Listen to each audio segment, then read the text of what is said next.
radio show and putting it on television. It's brilliant. Explosive television. Shocking television. This is good television. This is genius.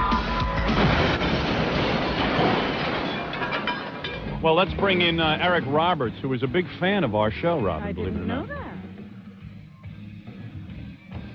Eric had a brilliant acting career, and then all of a sudden his sister went and became a superstar. Which I think is, hey, Eric, look at you. Hey, he's in good shape. He's got a very good body, yes. Yeah, you've got a good body. Yeah. You are handsome. Good body, nice hair. You're better looking than your sister. Look at the muscles on you. Dude, what are you, in the gym all day?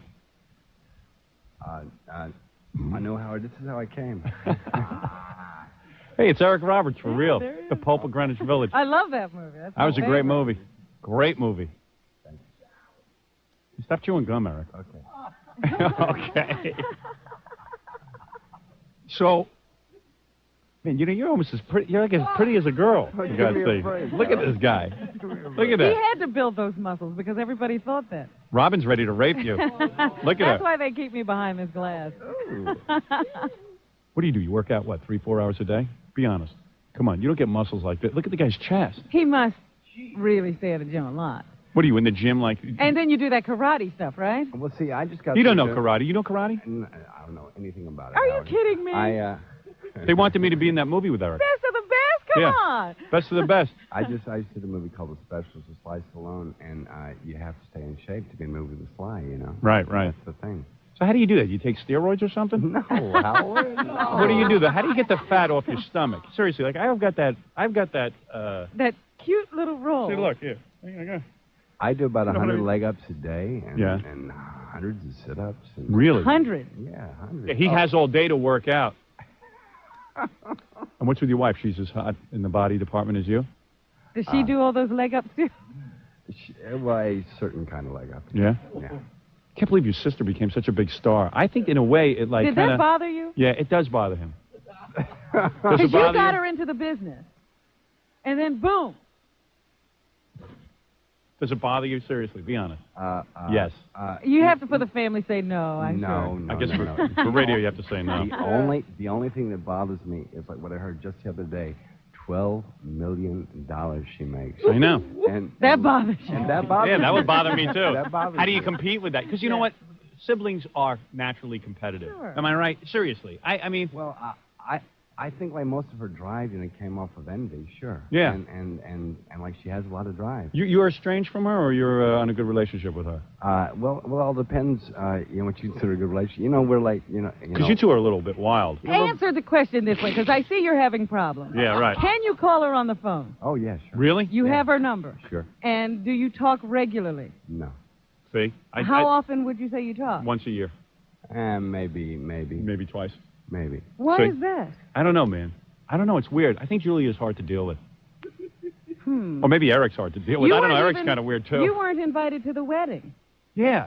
What the hell's going on exactly, Eric? I don't know, Howard. I don't know.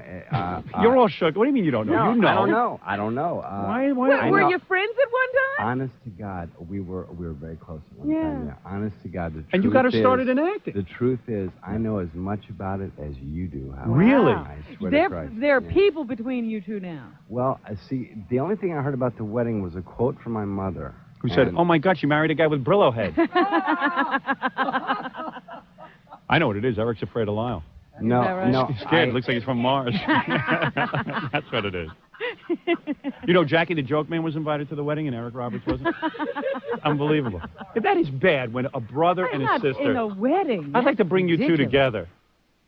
You should Well, do a go for movie it, Howard. together. Yeah, Go I for really it, would. Howard. I really would like to bring you together. I'd Yeah, like you to know. think that eventually she'd say, I want to do a movie with my brother? Maybe she's just like weird or something. Because Eric, you have a reputation for being weird and stuff, but are you really weird? He doesn't think so. Eric is a little weird. He is. Yeah, maybe Come on, you're weird. you got to admit. You never beat your sister. You never did anything to your sister bad, and yet all of a sudden, out of the clear blue, why would she be mad at you? You got her started in acting. And when did it occur? When she hit the big time? Well, just before Pretty Woman came out, we're on the lot, like down in North Carolina, having lunch and with her then boyfriend, Kiefer. and we're having a great time. Pretty Woman hit the scene, and that's pretty much the last I heard. No, the last I heard from was at my birthday party, just after Pretty Woman was out, and she came over to my house for my birthday, had her hair cut and bleached blonde, and I said, "What do you do to your hair?"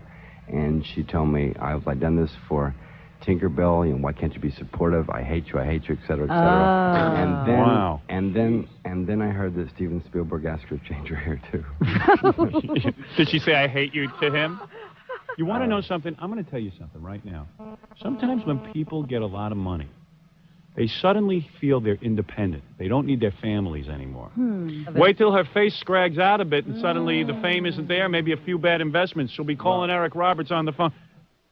Hello, Eric? Hi, Julia. Who? Remember a couple of years ago I didn't think my ass smelled?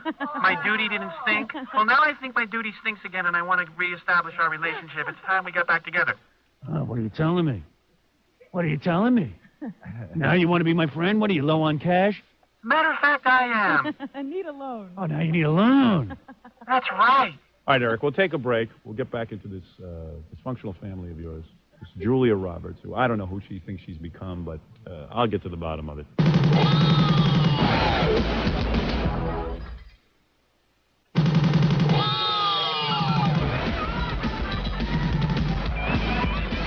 Oh, now I feel good. When do you do for your next phone call? I got no bad feelings against my sister. No. I have bad feelings now. You know. When do you do for your next phone call to her? You know who I've got bad feelings about, though, Howard? Who? Is my sister's agent. I forget her name. My wife will remind me. Who told me that nobody would speak to me if it weren't for my sister Julia. No. Really? Oh. That's wrong. Well, I'm speaking to you. She's never gotten that kind of Dude, critical you were acclaim. close with her the whole All I time. know, But I think all I that- know is what I hear from other people. And like what I read a quote from my mother said I wasn't invited to the wedding because I might make trouble. And I heard... Now, what's wrong with your mother? Yeah, why would she say that? I don't know. Have you made what trouble? it's called. Do you make trouble? No, I don't make trouble. Did the whole family side with Julia?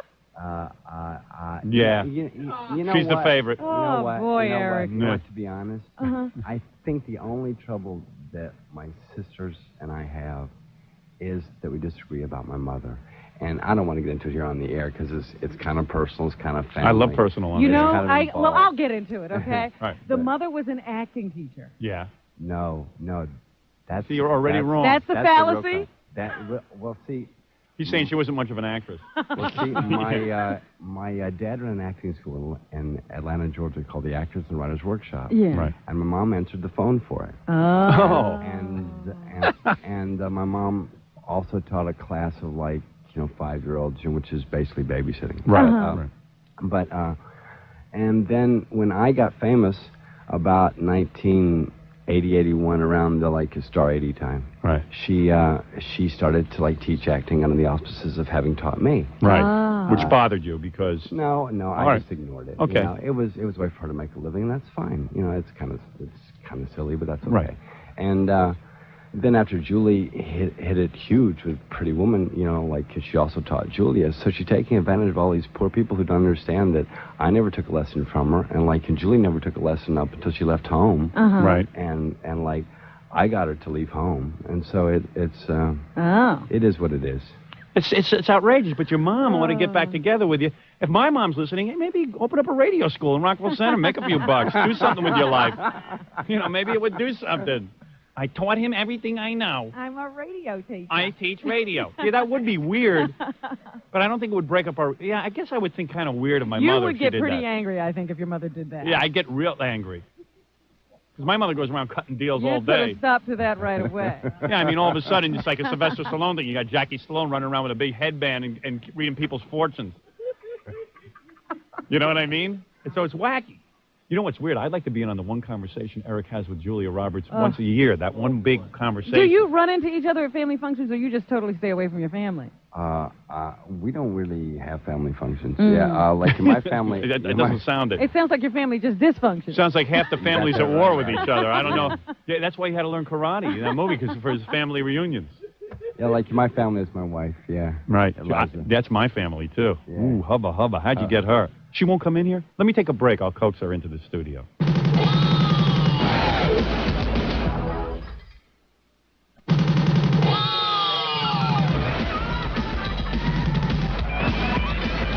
Oh, now I feel good. Well, this is very exciting. Eric Roberts is here, and I've coaxed the very beautiful, very plunging V-neck. Yeah, showing her chest. Both of you are wearing plunging V-necks, as a matter of fact. This is what my kids were afraid of. Now, you are married to Eric, or you guys are girlfriend and boyfriend? Oh, you are married. Oh, very nice. Yeah, thank you very much. Thank you very much. But you And how does a guy get a girl like you? I mean, does he have to be Eric Roberts caliber, or? Where did you two meet? On the MGM Grand in the air. Airplane. That's where girls should go to meet rich Hollywood guys. They ended that. Yeah, because too many airline. guys were hooking up with girls on that. So in other words, what were you doing that you were on the MGM? I was coming back to LA from New York on business. So I was actually. And did you join the Mile High Club, the two of you? When you No. We're much classier than that, Eric. What happened? You went out on a date? You walked up to her, Eric, or she walked up to you and said, "Mr. Roberts, I'm a big fan," or anything? No, see, what happened is, like, I was in another relationship at the time, what have you. Who were you dating then? Probably a hot model, am I correct? No. Anyway. Was it an actress? No. No, not in the business. Very pretty. Though. Very pretty. So the thing is, I'm reading a script. She's reading a script. We see this. We talk a little bit. I tell her who my favorite writer is, a man named David Raphael. He just happens to be her father. What did I say? Really? Really? We started talking. Yeah, he wrote, like, The Way We Were, 3 Days of the Condor, The Firm, etc. Around midnight. And she doesn't walk up to you and go, "Oh, can I meet midnight. Julia?" None of that kind of stuff, right? No, there was no Julia. There was no Julia at that point. As a matter of fact, I told her about Julia, and I was very proud of my sister, who had made, I think, 2 or 3 movies at the time. A brother who was proud of his sister, And and you yet should now talk about her. now scorned by the same sister. Now stop. No, come on. I'm a little uptight about this. So I tell Eliza all about my sister, and I told her that she had to go see Mystic Pizza, so she did. Hey, cut to the good part. When do you get to go to bed together? Oh, so wait a minute. You're in a relationship, but you so- exchange numbers and stuff? Well, he wasn't No. married. No, we Were you married to the woman that you were in the relationship with? Of course No. not. I was never going to be married. Oops. Oops. There it is. I liked his cat. He had a kitty on his lap in a box. He wanted to be friends, and I thought. Yeah, and you're like, hey, this guy's really cute. I want to get into Now, the you sack knew with who him. he was right away. I did, but I had the same reaction as what Howard says at the beginning. I just sort of like hadn't seen him for a while. And you were really I horny for him think right away? No, we were trying to hide from each other. Come I on. didn't You even got to be horny for a guy that looks like this. I mean, this guy's prettier than most No, women. I thought he was absolutely beautiful, of course. Right, yeah. I mean, the guy, I thought think he is. I think I'd sleep with him. But I was. I mean, I hate to say it. Finally. I you're think I could admitting kiss it. him. So anyway, how long does it take before he gets you in bed? Years. Oh. Literally. We didn't start kissing until 1991, Really? and we got What? married in 92. Wow. Yeah. Yeah, it was really like. Very romantic. Yeah. So Yeah, all it that was. time you were just working on the friendship, huh? Yeah, we were. Yeah. And it was a good one. Yeah, you're a knockout. Yeah. Thank you. No, I'm talking to Eric. He's harsh. Harsh. And you're very skinny. What's this Yes. about your stomach that you're talking about? No, it's a little flabby. It's not. How do you get it muscular? How do you get everything toned? I think that's genetic. How often does Eric work out? It's just work. You got to work. Every He works day. out every day. He Yeah. does? Yeah, he works out every day. Once in a while, twice a day. And on the days he misses, he sounds like a teenage girl complaining about, that. Yeah. And you guys have kids and stuff, and then, like, what happens when Eric shows up at, like, a PTA meeting or something like this? Is there a big hubbub? There he is, Eric Roberts. It depends, you I know. don't do PTA, Howard. No, but do No. you? I mean, I'm sure you live in a neighborhood, right? Your neighbors see you walking around and stuff. They're regular They get people. Used to it. They do. They don't make a big deal. Yeah, they wave and throw me a frisbee. Yeah, Really? Sure. Yeah, sure. See, I don't talk to my neighbors. Well, I'll tell you something. If I was married to you, I'd be doing sit-ups every day. But I would love him if he was schlubby and, Oh, yeah, sure you would. Like what you said in your dedication in your book about your wife. She Yeah. loved you before everything. Yeah, big deal. I realize that's very meaningless. I realize now how big deal. So shallow that is. that was her problem, not mine. No, I remember what was the contract? I know now I remember what it was, why you and Julia Roberts don't get along. Wow. Because she didn't back you up in a custody case. Am I correct? Am I wrong or am I That right? was what I is never had a incorrect. custody That's case. incorrect? That's I why, never had a that's custody. why I thought went you on had a hard copy. custody case. No, where you were with a girlfriend and you had a no, kid and you wanted custody of the kid. There was never any confusion as to where the child was supposed to be? That's why I went on hard copy. Misinformation. Was that what it was? To correct that. It clear that wasn't up. true. Julia should have backed you up. No, but we didn't do that. What happened? She never Nothing. sided with your girlfriend over you. Of course she did. She did? But See, now, did. what it is was that not about? over a custody case. There was Okay. never any custody about where the kid should live. There was never any case. All right. What was the But problem? why did she side with the girlfriend? That's not right. Because you know how when people break up, we're just talking about this. Yeah. People go, I don't mind you broke up with me, but I didn't like the way you did it. Have you ever see. heard anybody say, I love the Yes. way you did it, I feel Yes. great? I love how you broke up with me, Howard. Have you ever heard that said? Yes, I've heard that. So nice. It was a crummy breakup. And Well, so why would your sister get involved in going against you? This is between you and someone else. But Why would she had the get involved? compassion because people do that a lot. They adopt the other family. Well, you know, there was a teleplay written by a woman named Lila Garrett, who happens to be her mother-in-law. But it's called Who Gets the Friends, and it's about a breakup. Well, like this is. You the broke case up with a of girl. Who Gets the Family? You broke up with a girl. Yeah. And Julia took the side of the girl. Yes, she did. But it happens. If Romeo and Juliet wanted the Capulets and the Montagues to get together, all they had to do was get a divorce. I don't know. I swear, it's I always broke up with girls the same exact way each time. Each time I broke up with a woman, I heard her say goodbye. And that was the end of it. And then I broke up with her. And that was the end of it. And that's the way it should be done. At least you didn't do it by fax, Eric. You mean the girlfriend before your beautiful wife? Yeah. She got jealous, you're saying? Or you guys didn't have a nice breakup? Yeah, didn't have such a nice breakup. Which Eric takes a lot of responsibility. And it came down for to like that. a court case or something, and then all of a sudden, No. Julia showed up in court. It's like much simpler than that.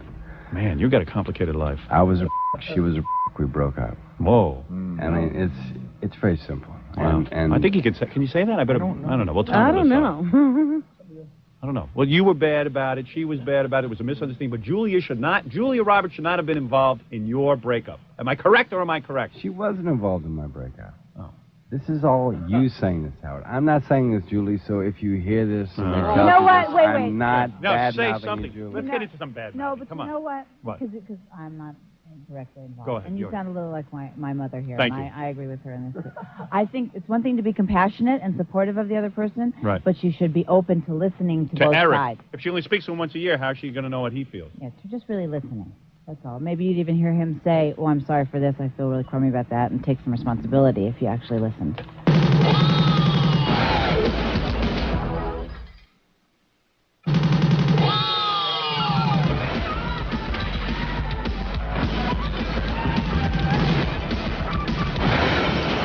Eric Roberts, who has put in fine performances over the years, now has a movie coming out with Sylvester Stallone. What, you hung out with him for, what, a couple of months? Yeah. What's his problem? Is he a kook or has he got it together? You know, he's a really funny, charming guy. The only Womanizer, true? well, he didn't womanize me. Let me put it. He didn't that come way. on to you in any way? No. At no point during the filming, he never came on to you? No. You guys didn't rub oil on each other's chest to get the hair off or No anything love like that? scene. He offered me his next movie, even. Really? Yeah. And then, I mean, he hands me the script on the set. Here, Eric, I want you to be in this. Really? So I take this. Nice and I look impression at of it, Sylvester. And it's called Judge Dredd, right? I look at it, I take it home, I read it. It's kind of futuristic. It's based on the comic book character Judge Dredd. I think, well, that's kind of cool. Well, I could spend like 5 months in a helmet. Sure. That would be cool. So I go back and I say, have you offered this to me? He goes, yeah, sure. You want it? I said, yeah. So you're going to do it? I'll do this. So then I had my agent call him up and, what? He didn't know anything about it. Oh, Really? no. Yeah. I'm suspicious of him. Did he ask for Julia's phone number? See, that could have been it. Look, I don't know how the guy could be a womanizer with his standards about bodies. There was a 5-week-old baby there, and he was pointing to a beautiful baby. Yeah. Look, absolutely no body fat, he says about this 5-week-old baby. It's true. It's a true story. Howard. Now, I think he's a little obsessed. A little bit. So, Well, you're having a good life. It's despite the fact that Julia and you don't get along. It sounds still like you guys are having fun. we're doing. I have a great life. I will Howard. bring you I have together. a great wife, too. Oh, yes, you do. Yeah. There's no doubt about it. Obviously, no body fat on her. What, do you work out, too, like a madman, or what?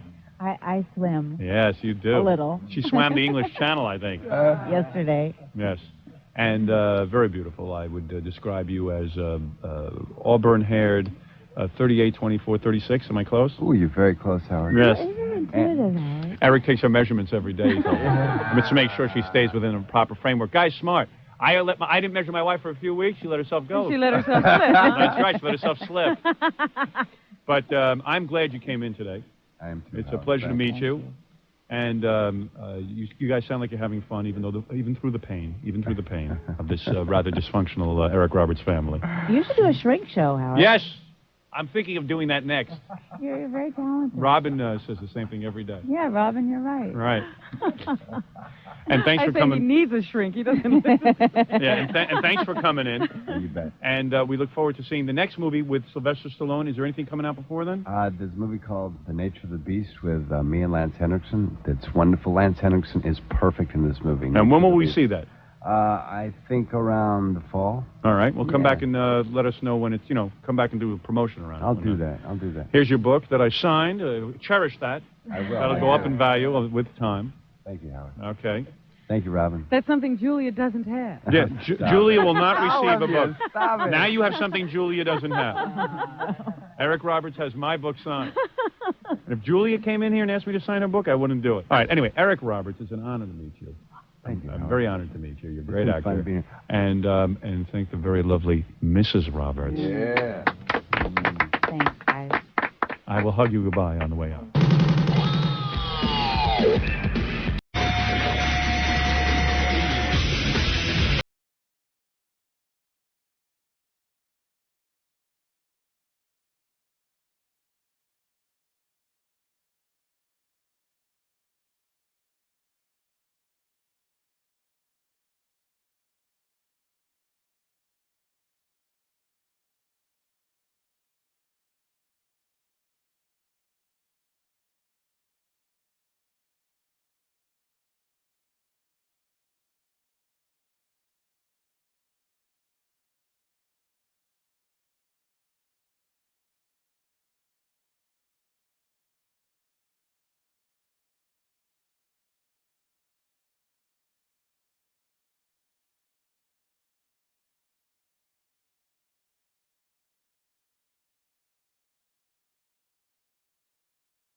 And I don't know, I started thinking back, God, when I went in that studio, I could have done better. I could have... Rob wanted me to do something that I think I could have done. I think I froze up. I was very nervous. What did he want you to do? No, he wanted me to sing more like Rob Zombie. And he wanted you to really pump it out. Pump it out, and I kind of wussed out. And it hurt my voice, and I was scared to blow my voice out, Hey, come on, when you work every day on the radio, you know how you get. But... And then I was thinking back to when we had our movie premiere for Private Parts. Rob and I were on MTV together. I mean, that's a big deal. Yeah, you performed it live. When MTV used to be like music, and when young people would watch MTV. And I remember Rob's dance, because he gets on stage and he has this thing where he does with his foot. He stomps around and kind of looks like dancing, but it's not. It's kind of cool. He doesn't look all douchey. Yeah. And I was trying to figure out what to do on stage while I kind of sang this song. I mean, we did sing it live. And I just remember, I got to go back and look at that because it must look so dumb. I didn't see it because, we were all doing our red carpet stuff and all that when you were on. And Rob put white powder in my hair so that I'd look more Rob Zombie-ish. And it looked kind of creepy. It was kind of cool. Anyway, good morning, everybody. I have so many things to play for you. I've kind of stockpiled material here and haven't been able to get to a lot of things, or some things I've only gotten to once. There's been a lot of things happening, and there has not been a lot of time to play things. One of my favorites was the other day, quite frankly, when Bill Soto came in here. He's the guy who did Robin's song, Ham Hands. And he did a live version, and you don't realize how funny that live version is of your song, Robin, because... you know what? When you played, or Fred played the original yesterday, I was like, the original is great, and I don't know what the live version sounded like. The live version is, I think, even funnier. You really? Tell me. I want you to be like an American Idol judge right now. You can be Paula. Oh, then I don't have an opinion. Oh, that's right. All right, be Simon. And tell me which is funnier. You know the original. I don't have to play that again. But here is Ham Hands live in our studio the other day when Bill visited us. Howard, I'm Robin's dad. And over 30 years ago, I recorded one of many great nights with my young, sweet Robin. And here, you will all find out why I have hands, why she likes high colonics, and why she likes big dicks of her tight, juicy asshole. Right? Cool, right? Wait. Robin, wake up, sweetie. Robin, your daddy's asleep. Take off your PJs. Daddy's coming in with the Vaseline. Your body's soft. Come and give Daddy a big hug and a tongue kiss. When we was in the shower, your butt cheeks was warm. Maybe it's a fever. After touching you, my hand smell like ham. All right, baby, get on all four. I'm going to lick your ass and grease you up. I need to take your temperature. Don't worry, I put a chunk of Vaseline on the tip of my dick. Daddy loves you. Daddy loves you. You grow up with jokes one day. Oh, Robin, so sweet and cute, unconsciously reenacts my abuse with high colonics and loving deep penetration in her ass. Daddy loves you. Bent over the sink. Bye-bye, sweetie. Wow. Oh, my God. I didn't know it could be Thank you. That song never had words till Thank you. Unbelievable. It's even better live. Robin Sweetie. Sometimes it falls flat live. You did a good job. No, I Put babe, then and now. See, he forgot You didn't put that in. He forgot. Put babe, then and now. Unconsciously reenacts my abuse with high colonics and loving anal sex. Bent over the sink. Daddy loves you. Nice. Yeah. All right. Good job. Nervous. Thanks. You got nervous. No, that is good. It's That's funnier. better. Better, right? Oh, I think my so, too. goodness. It's like Surrender by Cheap Trick. It's way better live. Yeah. That's Bill Soto live from Budokan. I couldn't believe that it's From better. BootyCon. BootyCon. Yeah, there you go. Good morning, Forrest. Yeah, good morning. I need a message on flowers. You deliver flowers? Yes, we do. 2 dozen flowers. You want 2 dozen roses? Well, first, I need to tell you a message on the flowers, please. Okay, and the message? Robin, sweetie, Robin, sweetie, take off your PJs. take off your PJs. Yes. Daddy is coming in. Take off your, wait, hold up. All right. PJs. Yeah. Daddy's coming in. With the Vaseline. With what? With the Vaseline. Is this a joke? No. Please. This is my daughter. Coming in with... With the Vaseline. Now, one more line. Okay. When we was in the shower, your butt cheeks was warm. Hang on, I'm still writing. Okay. Okay, could you please read it back to me? Okay, it says, Robin, sweetie, take off your PJs. Daddy's coming in with the Vaseline. When we was in the shower, your butt was warm? Your butt cheeks. Your butt cheeks. Oh, your butt cheeks. Yes. Was warm, okay. Yes, one more line. Okay. I put a little bit of Vaseline on the tip of my dick. Okay, I'm sorry. I'm not gonna put messages Please, like this down. I pay double, please. No. I can't do this. This is obscene. It's my daughter, please. You're talking about your daughter? Yeah, but she's over 18. Just I turning. don't want to hear this. No, I'm sorry. I cannot do this, sir. We play games. She just turned 18. No, thank you. We play games. Wow. That's the best. Bill Soto. Ham hands. Oh, my goodness. Yeah, Lenny. Hey, now. Hey, now. Hey, that guy, that was a great song parody, but that wasn't the first one ever done about Robin. I don't know if you remember that trip that you guys made to Los Angeles. I guess by around 1988, where you got jumped by Elaine Boozler's boyfriend. Yes. You had a listener song parody contest, and if they were good enough, you brought them to California with you. And there was a song somebody did about Robin called Savory Trouser Trout. Yeah, but this was my news theme, and that was the whole point of this contest, to make a news theme lyric. And that's how that started. But that's a good piece of show history. Do you ever play Robin's Trouser Trout? Or Savory Trouser Trout? I don't even recall it. Yeah, I don't remember how it goes either. I just know there might have been a few others.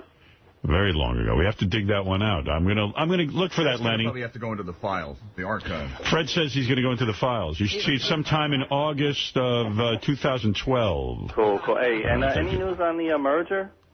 I don't get any news on the merger. I know, this was bizarre. Do you know that XM has been off the air for 2 days? They're still off the air? They were supposed to get it back together. I don't know if they're still off the air. I know that as of yesterday, they were still off the air. Paul said they were on. They're back on today. They're back on. They said they'd get it back together by yesterday evening. And what happened to all those reports, too? I guess nobody's going to go back and retract them, but all those reports that you were leaving satellite and you were going back to terrestrial radio, remember you were like on the air for 3 months and everything, is Howard Stern leaving? Is he complaining? And well, once again, it doesn't seem to matter what I say. I said to the reporters, I am never leaving satellite radio. I wouldn't return to terrestrial radio. And regardless of that, they did report that I was leaving. It is true, I was approached by 3 different terrestrial radio companies to return to terrestrial radio. That is true, and I told you that. But I said, let them go suffer with the FCC and all the other nonsense, and I'll sit back here and enjoy myself and not have to deal with those idiotic pressures. But he's right. They do make those reports, and they adamantly claimed that you were definitely headed back to terrestrial radio. You heard him. Yeah, well, I can't remember when someone got... I mean, listen, all this stuff is dumb because in light of Iraq and everything else, this is all dumb stuff to worry about. But it does make you wonder about the rest of the news. I could tell you, Robin pulled a story yesterday that I'm renting a house for $1 million for a year. They got the whole story completely wrong. To say I bought cars for strippers. I never did that. I don't know where they come up with this stuff and how no one can check with anyone. And they never come back and say, you know what, we were wrong. Howard said that he was not going to terrestrial radio, and he didn't. We have to admit that our sources misled something. They never have to take credit for doing something wrong. Right. Never. And that's the nature of the beast, but you wonder how much stuff they get wrong on an everyday basis. Okay, Lenny, thanks, bro. Hey, Howard, one request, please. Sure. If at some point during the show, because it was such a great phony phone call, the Gilbert, what are you, a homo phone call, you think you'd probably squeeze that in? Fred, could you play that today in one of the breaks? Write it down right Yeah, now. right. Fred's going to write it down. You should hear it in 2012 of September. Now you'll have to stay tuned for the whole show. I listen all the time anyway. Take care, guys. Again, I just want to make sure I get it right. There's no name. It's when Gilbert calls a guy a homo. You know, I think he calls the bookstore. The guy keeps going, yeah, you creep. He stays on forever going, yeah, try it, you creep. Come down there, you know. All right. Yeah. Thank you. Thanks, dude. So, anyway, I got in my car this morning, and I was trying to decide if I wanted heat or air conditioning for the rest of the day, because I want to set the petcock. Well, did you check the weather report to see what you should do? Well, you know, it's funny. I was confused. This morning I got in my car, and I read the paper, and it said it's going to be about 77 degrees here in New York. Mm-hmm. And that's warm to me. That is warm. And I was thinking, well, I'll probably want air conditioning later in the day. Now, it was a little chilly this morning. I had a jacket on. Yeah, it's not that warm yet. And I was about to tell Ronnie to get under the hood and look for the petcock to turn the valve so that I might adjust some heat, but I only had a 4-minute ride to work. Right. So I thought, why put on the petcock? So the petcock is still adjusted for air conditioning because I'm trying to predict my day and about what I would need. Now, I understand Ronnie won't be driving me later. It'll be Mike. So I asked him to please stand by for my... What time will you be making your decision? I probably need to make it sometime before 2 o'clock. So I'll need to leave during the show and get outside and feel the temperature so I can adjust it properly. I can help you with this. Thank you. Because my apartment is sort of high up. And when on a day where it's going to be like 70s, right? Yeah. When I leave, I find I do need some heat. You know, yeah. And I have to adjust it myself. I have my own petcock in my apartment. You have a petcock in your apartment? First of all, my apartment, it was built in 2000, and it doesn't have central air, which is another story. By the way, a lot of the new buildings are like that. I think to save money, they don't put central air in, and I have 4 units that have heat. It's like going to a hotel. You're in a tenement. I mean, it really is annoying, I'm telling you. And so I have some insight for you here. On a day when it's about this temperature, I feel I do need the heat in the morning. But at midday, between 12 and 3, when I walk in there, I need air conditioning desperately. So right, but here's my problem. Midday, you're going to need, between 12 and 4, I bet you're going to want air conditioning. All right, but here's my problem. Yeah. See, in your apartment, you can control what you select. Very easily, I go up to it. Yeah. Now, let me remind you about my situation in my car. I have to inform a driver. Okay, so here's my suggestion. So they can get underneath the hood and begin to adjust. Right now. My big transition. Right now, tell them to adjust to air conditioning. Because by the time you get in the car... Well, I'm on air conditioning. That's why I didn't adjust this morning when I needed heat. Don't do anything is my suggestion. Yeah, he did without heat this morning. Right. Thank you. So that he could be okay for this afternoon. Right. Don't do anything right now. Okay. So sit tight. Yes. All right. That's my suggestion. Howard went out on a Saturday night, hopped in his limousine, but something didn't feel right. The ice-cold limo made him shiver and shake, because Ronnie Munn thought he fixed the heat when he adjusted the petcock. Ronnie flicked his petcock. That old fucker's as dumb as a rock. He tried to fix his limo by flicking his petcock. So many songs about petcock have been coming in. You know, really? Petcock taking off? But not as big as Baba Booey songs. Baba Booey songs are the all-time favorite. Yeah. I mean, people just make them. We get around here about 50 Baba Booey songs a week. 50? Yeah. Baba Booey. Baba Booey. Baba Booey. Baba Booey.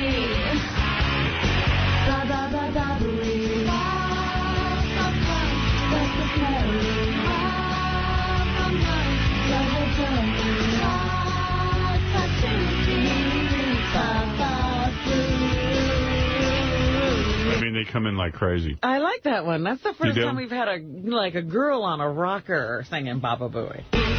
Papa's monkey, Mama monkey, Tata toothy, Papa fooey, Salsa smelly, Dada dummy, Floppa flowy, Baba babooey, Papa funky, Mama monkey, Tata toothy. All right, well, Wow. they're coming in like crazy.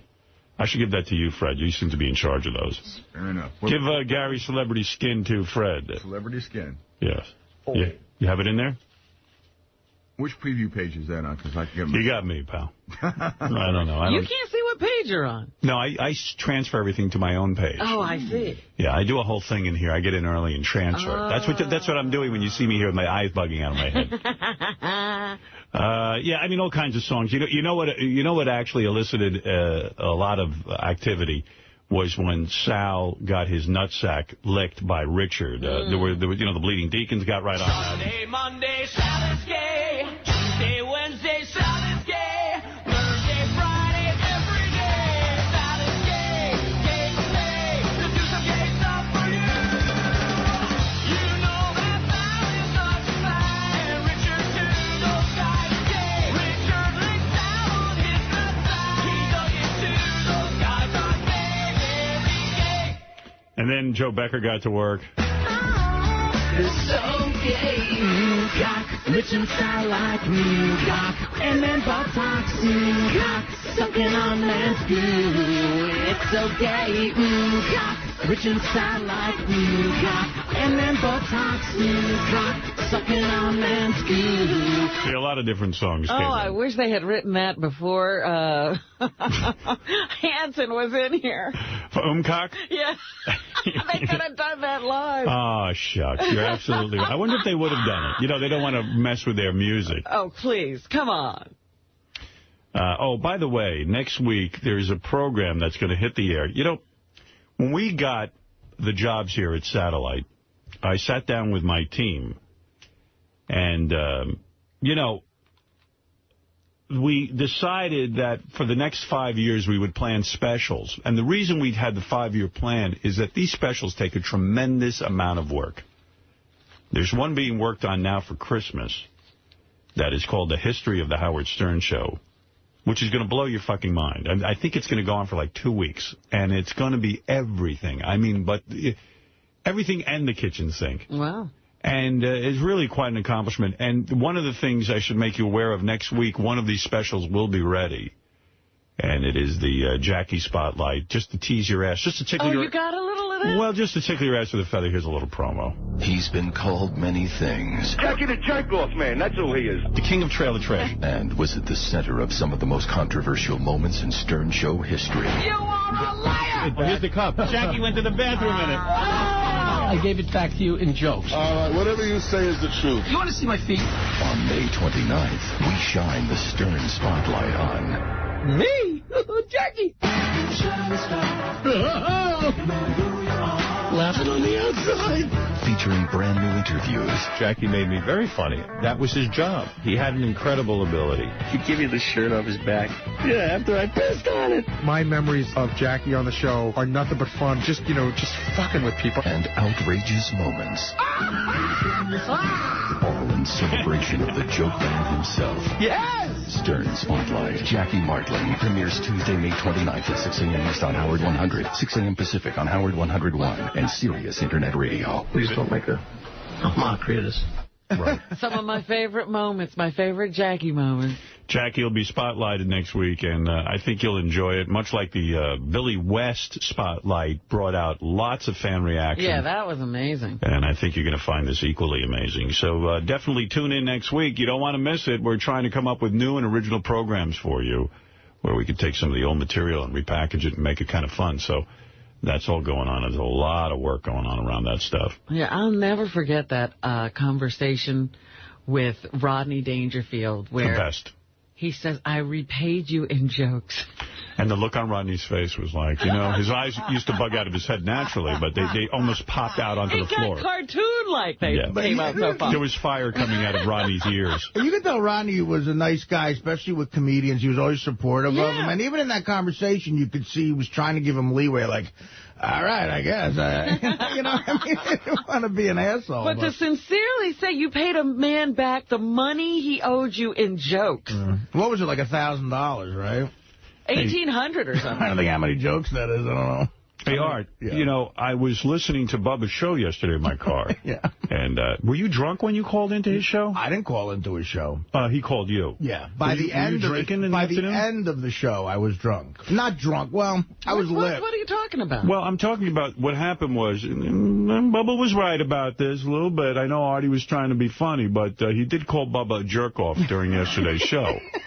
He said, and I know what it was the heat of the moment, and we were talking about the fact that if American Idol should have Bruce Springsteen on, and Bruce agrees to it, that Artie would have to get his balls shocked. And in passing, when Little Steven was here, Artie yelled out, hey, we got some jerk-off on another channel. Oh, that's what happened. You called him a jerk-off during that conversation. We had this jerk-off DJ, I said. Yeah, I know you don't think of him as a jerk-off. No, I mean, again, it was like, honestly, I say that to my friends. I said, this jerk-off guy. I mean, it's sort of an affectionate term. But Bubba took offense. Really? Bubba got angry? Bubba got angry. If I didn't like him, I would have said, go back and get your fucking shine box. But then he called Artie up on the air, and I caught some of the conversation. It was very funny and very entertaining. And by the time Artie was drunk? Well, I didn't detect it. Other people told me he was drinking. I didn't hear the whole conversation. I told him I was drinking. Yeah, and by the time, what were you doing drinking in the middle of the afternoon? Well, I explained it on the air. To explain it to me. Oh, it's such a long, convoluted thing. Give me a short version. My mother calls me up and goes, Mad TV airs the repeats at 1 o'clock in the afternoon, okay? And so a call from my mother sometimes makes me mental. Tell me about it. She goes, I'm watching the old Mad TV when you played George Clooney. And I'm like, yeah, which is an afternoon I'm trying to block out of my head.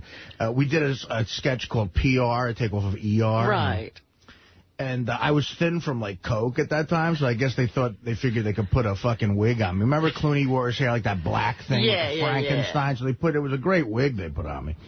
And it was just like a torturous week for me because they gave me ER tapes to listen to get the George Clooney voice down. And I after, like, 3 minutes, I said, I'm not fucking doing this. And I said, they could fire me. I'm just going to talk like me. I'll try to be like lower and shit. And And why does everything have to come down to you being fired? Yeah, I'd say that a lot. I'm like, I don't care. I don't care. Maybe you do care. Well, I don't know. I don't know either. Back then, maybe. I did, okay. Certainly not now. But so she just she goes to me. She goes, and if you lost weight, I'm telling you, you look like George Clooney. I said, Ma, listen, you're the greatest mother in the world. But there's no amount of gym time. She goes, I'm telling you, you look fantastic in this sketch I'm watching. And it makes me sad that you're heavy now. I'm like, Ma, whatever, who cares?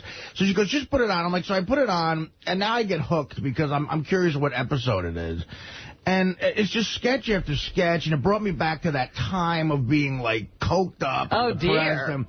So I said, you know what, fuck it. I put Neil Young's album on after the Gold Rush. God, you got depressed. I put some drinking music on. Bro, don't ever put Neil Young on when you're feeling depressed. So I'm listening to the song after the Gold Rush, like, look at Mother Nature. Oh, my God. 2 rules, Artie. Yeah, you're lucky you didn't do heroin yesterday. Don't fuck a girl to Neil Young, because I've done that. Yeah, they don't want it. They don't want it. And if the girl started crying and left. And the other rule is, if you're feeling a little down, don't put Neil Young. That's not the thing. That or Joni Mitchell. Don't play either one. I'm sitting there in my... Oh, I love this tune.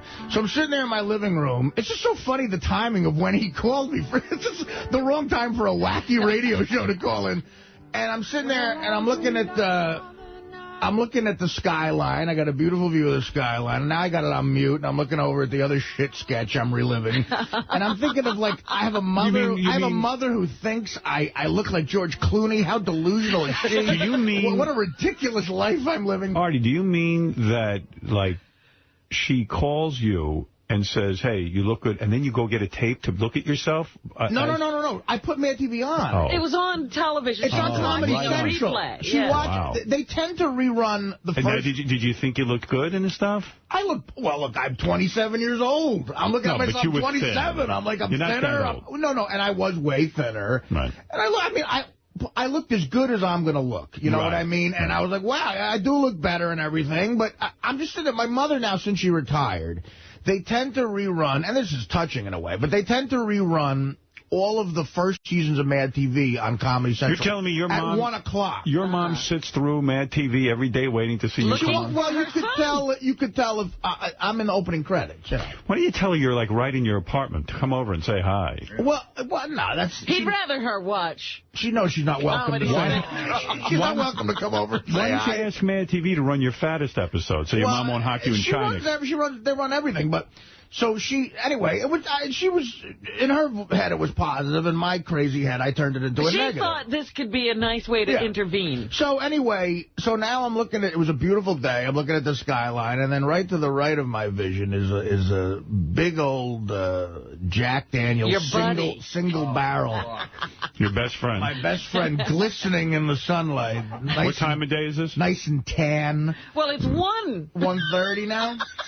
So I got out a little a big glass of ice, and I chilled it up. Then I got out a shot glass, and I blasted Neil Young. And I got out. I opened the window, and I got a cigarette, Marlboro Light, and I lit it. Now you're living. Jack Daniels said, I like fat Artie. Yeah. And I took a shot. And I felt a little better, and I took another shot, the edges off, and then the fucking phone rang. By the way, Jack Daniels says, hey, Artie, fuck George Clooney. You look good to me. Let's party. You look like George Clooney to me now. And so now the phone rings, and I see it says Sirius Satellite Radio, and I wasn't going to, you have that caller ID. And I'm like, Fred, reenacting the whole thing. This is great. The whole thing going. Here's the deal. Then I took a shit on a cat. Hold on. Oh, wait a minute. I was waiting for the cat. Yeah, there's it. All right, so... Jack Daniels turned to Artie and said, don't pick up that phone, Artie. And We're literally... having a party. And literally now... What song is this, Fred? This is George Thorogood. I Drink Alone. Alone is a fucking hardcore alcoholic. In the middle of the afternoon. Yeah. That's a man. So now I see it says Sirius Satellite Radio, and I swear to God, the only reason I picked it up was I said, I'm drinking now. What if Howard's not coming in tomorrow? Right, you think it's a day off, you can really party. Which is, we know, there's a better chance to get hit by a meteor.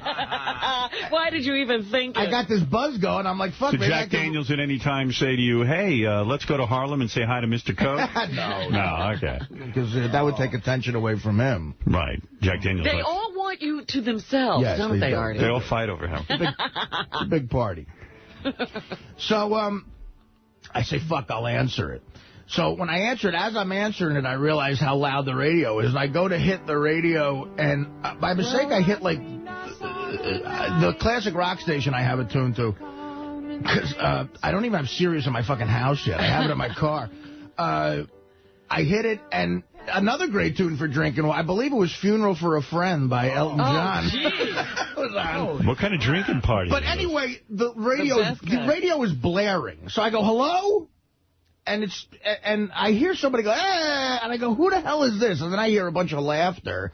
And I make it I make it to the radio, and I turn it off, and he goes, it's Bubba, you're on live, Bubba. The fuck, you know? And I'm like, what do you want? Fuck you. Yeah. You called me a jerk-off. Right, and so now I'm in that conversation. I'm like, I called you a jerk-off.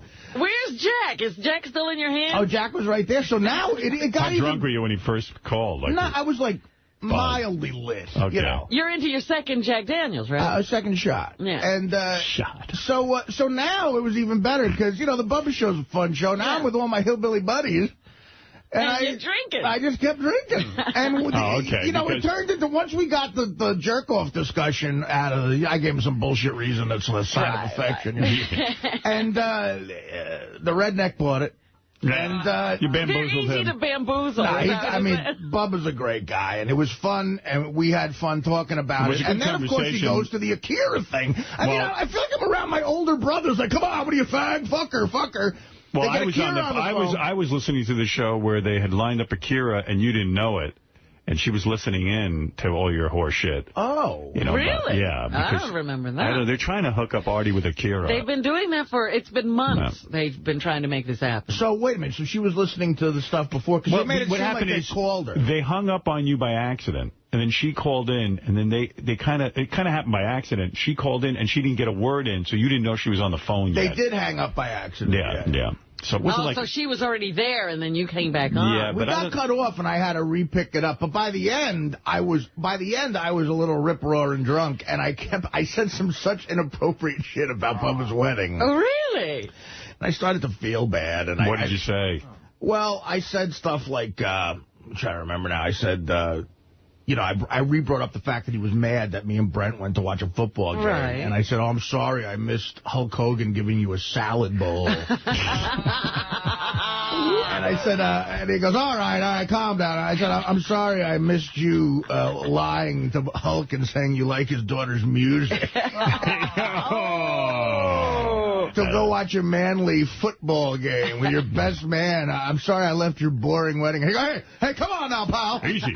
And then I said, yeah, the chocolate fountain was good. It made up for the shit dinner. Oh! Now you're talking fucking, now you're... I mean, it was all kidding, but I was drunk. And then I wouldn't let him get off the phone because then I was like... Now you loved having Now him. you're rolling. Bubba's like going like, all right, that's it. You know, here's Bubba first trashing Artie before Artie... Yeah, the build-up. I didn't hear this.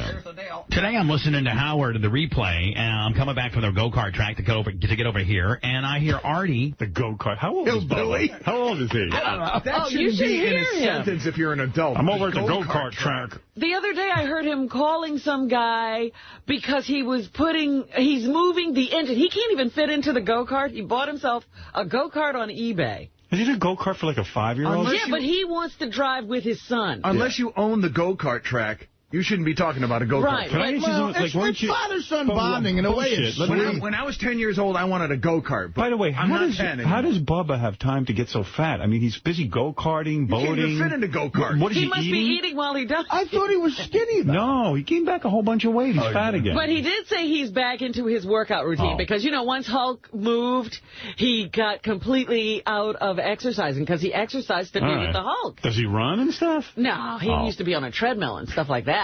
What's he got the excuse? Well, my knees hurt. I don't know what he says, but he does the whole, he doesn't go jogging around the neighborhood. He'll do his aerobics on the treadmill and stuff. When he gets out here, I'm going to get him back for a run. But anyway. Yeah, he's fine. Yeah, everything's fine with that. But he got this eBay-bought go-kart. Crying out loud. And the motor is in the next seat. That's where they put the motor next to you.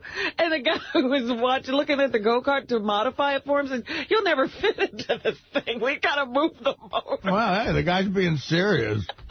So they got to rearrange the motor. Talking to little Steven Van Zandt. Steven Van Zandt. Did you hear it? Yeah, I heard it. And he calls me a fucking jerk-off. Well, he didn't call you a fucking jerk-off. He said jerk-off. He did. He called you jerk-off. He goes, "We got this jerk-off on one of our channels." And I was like, where I come from, and I certainly know where he comes from, because him and I are a lot alike, jerk-off, when you call somebody a jerk-off, there's no way, shape, or form. Now, you can tell somebody, stop jerking off, or stop acting like a jerk-off, or don't be a jerk-off. But when you flat out call somebody a jerk-off, that's not fucking cool. Yeah, what context was it in? It was Spice. You heard it as well. Yeah, I'd like for you to tell me. I'm trying to think back exactly because I don't want to get it wrong, but it was something along the lines of they were talking about if Bruce Springsteen was going to go on American Idol. Artie, I guess, had said that he would shock his balls, and Stephen Van Zandt, or suck him off, or suck off a dude or something like that. Something like that. No, so they were explaining. Now, first of all, how are me and Bubba alike? We're fat. I mean, he's from Tennessee. He considers you manly, and he's manly. He's like a bro. No, I get that, but I mean, sure. And the Van Zandt, how that... Unlike me, who's girly. Oh, okay. How they came to that deal. Right, and so Stephen Van Zandt, asked a question or whatever, and Artie goes, "Yeah, we got this jerk." I care how I look. I want to be thin. That's gay. Well, you're not into sports. You're not into I'm into cars, sports. Let's get these fuckers out there. Any of the stuff that guys are into. Let's get these fatzos out there for a little run. I'll show them You're some sports. actually active in sports. You don't just watch them. Running isn't I'm not sitting and watching them. I get out there and run. Running's a sport. Hey, ever see a marathon? Well, listen, you want to pick again. I've said this. I'll pick 5 sports. I'll pick 2.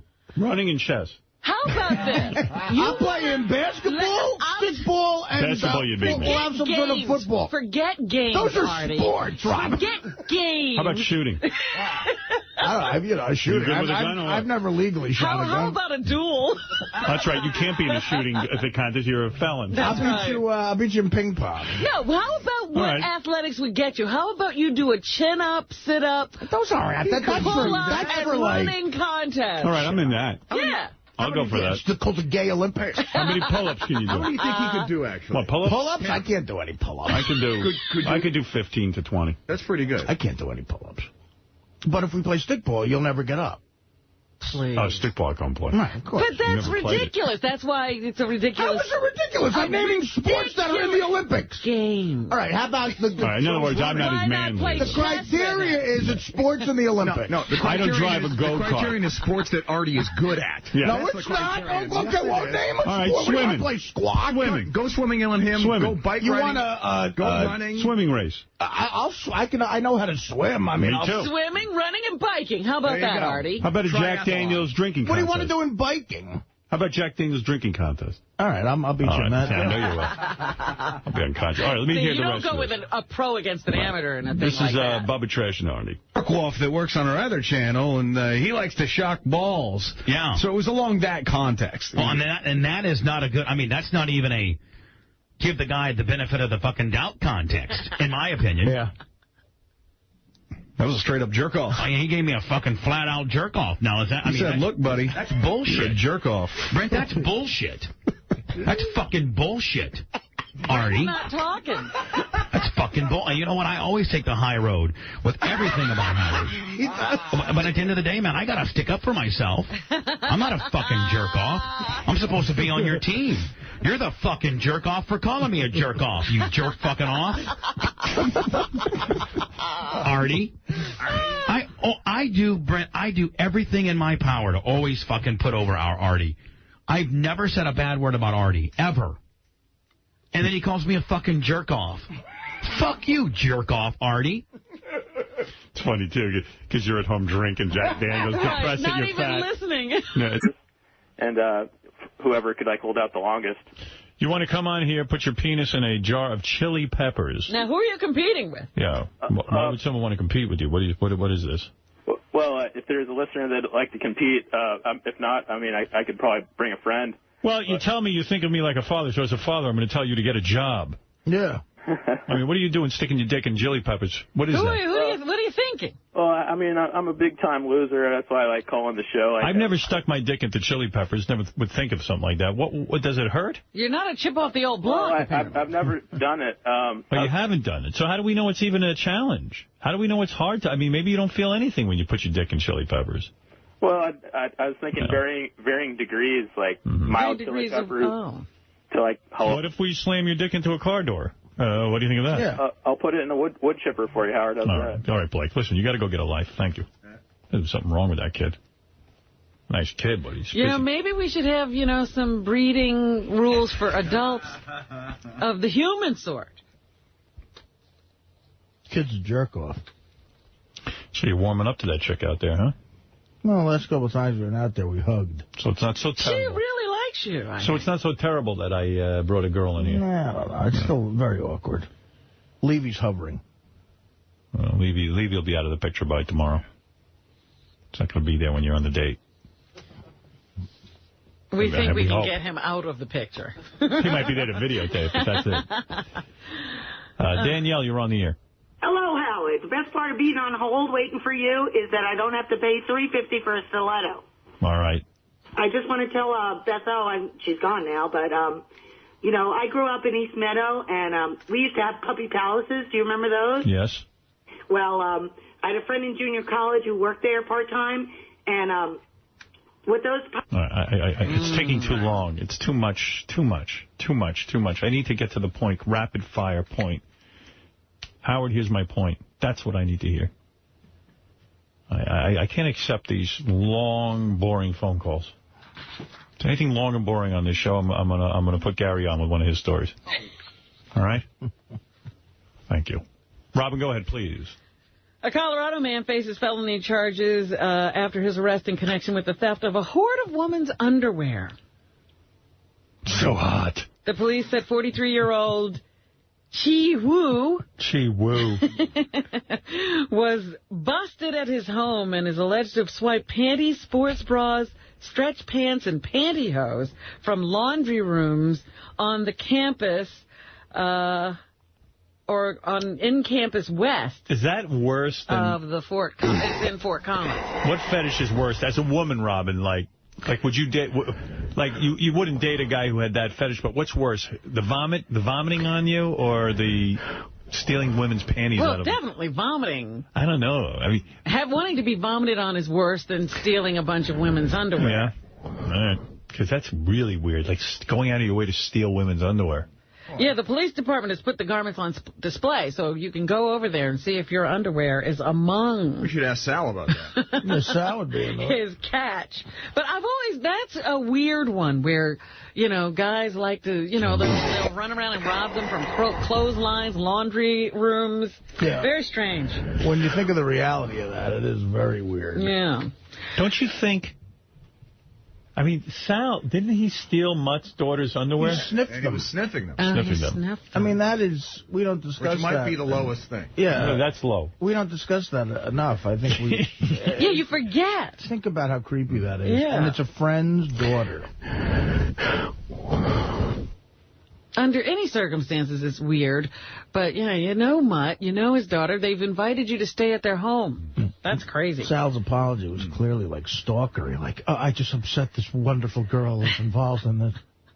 And she was innocent. Yeah. A hammerhead shark in Nebraska has given birth... dropping loads. ...without mating.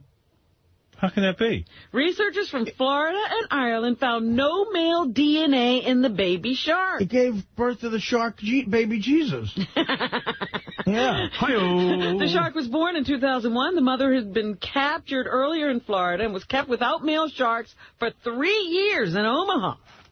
Asexual reproduction has been found in other species like snakes and lizards, but this is a first for sharks. Wow.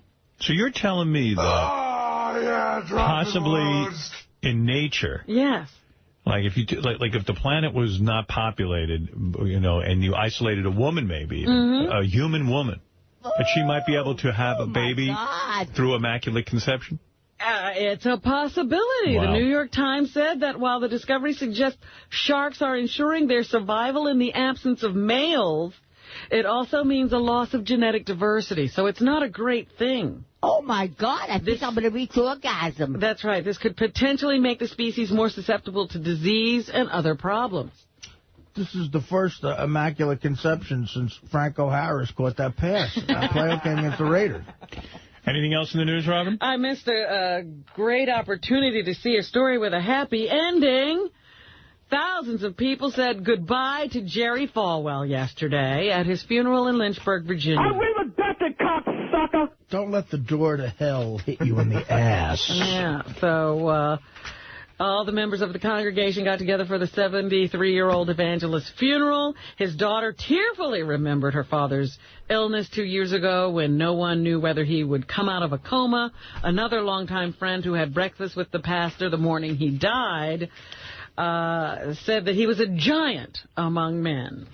Here in the email, people say, Miss Howard TV, I would eat her ass until the sheriff's department pulled me out. Boy, did she inspire a lot of guys. Artie jerked off to her last night. Yeah. These must be guys with Howard TV. Jesus fucking Christ, Amber is amazing. Well, even though I don't get Howard TV, I wish I could have seen her body on the website with blurred out private parts. Well, that we save for TV, see? Amber is way, way hotter than I was expecting.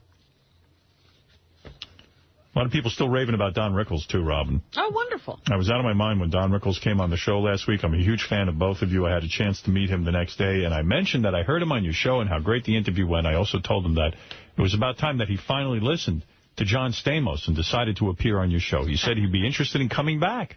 Oh, nice. Good. That's good. I'm glad he enjoyed it, too, then. Thank you for another memorable show. You are truly an original. The breasts on you, the Robin parody, was awesome, Howard. I was humming it all day, and I've got to agree.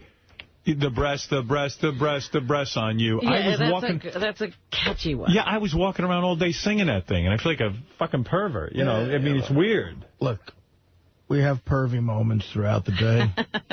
Almost every email said Eric, the midget, is an asshole. They do not like the fact that he did not go to the American Idol final, and he didn't take advantage of that opportunity. Please, please, please do not put any more of his calls. I'm so sick of listening to him every morning. No more Eric the Midget. You may not be able to take away his Sirius, but you can stop taking his calls. And other people feel differently about Eric the Midget. Oh, Howard, I can listen to the Eric the Midget all day. You guys busting his balls is great. I'm falling out of my chair laughing, especially Eric said, I'm 3'5", and Artie said bye during his phone sex. Remember he had phone sex yesterday? Right. He Come said, on. The girl said, or you told him to describe himself, and he started with his height, and Artie said goodbye right after he announced it. I love it how you get Eric to talk dirty to Brandy Taylor. Artie's always great breaking Eric's little balls. A lot of people just can't figure out what the hell was with Jason and his mom, Jason Soroden. Yeah. The guy who's our TV producer. Who is this Jason kid, and why is he so into getting his mom laid? What a fucking weirdo. Well, I guess I had 2 dicks in me. I don't know. Yeah. It just happens. She said that a lot. It just happens. I'm not a weirdo. I did fuck a few guys, 20. In fact, Artie, you did get slammed. Even though you got praised for Eric the Midget, they said you talked too much during Little Steven. Well, I don't know.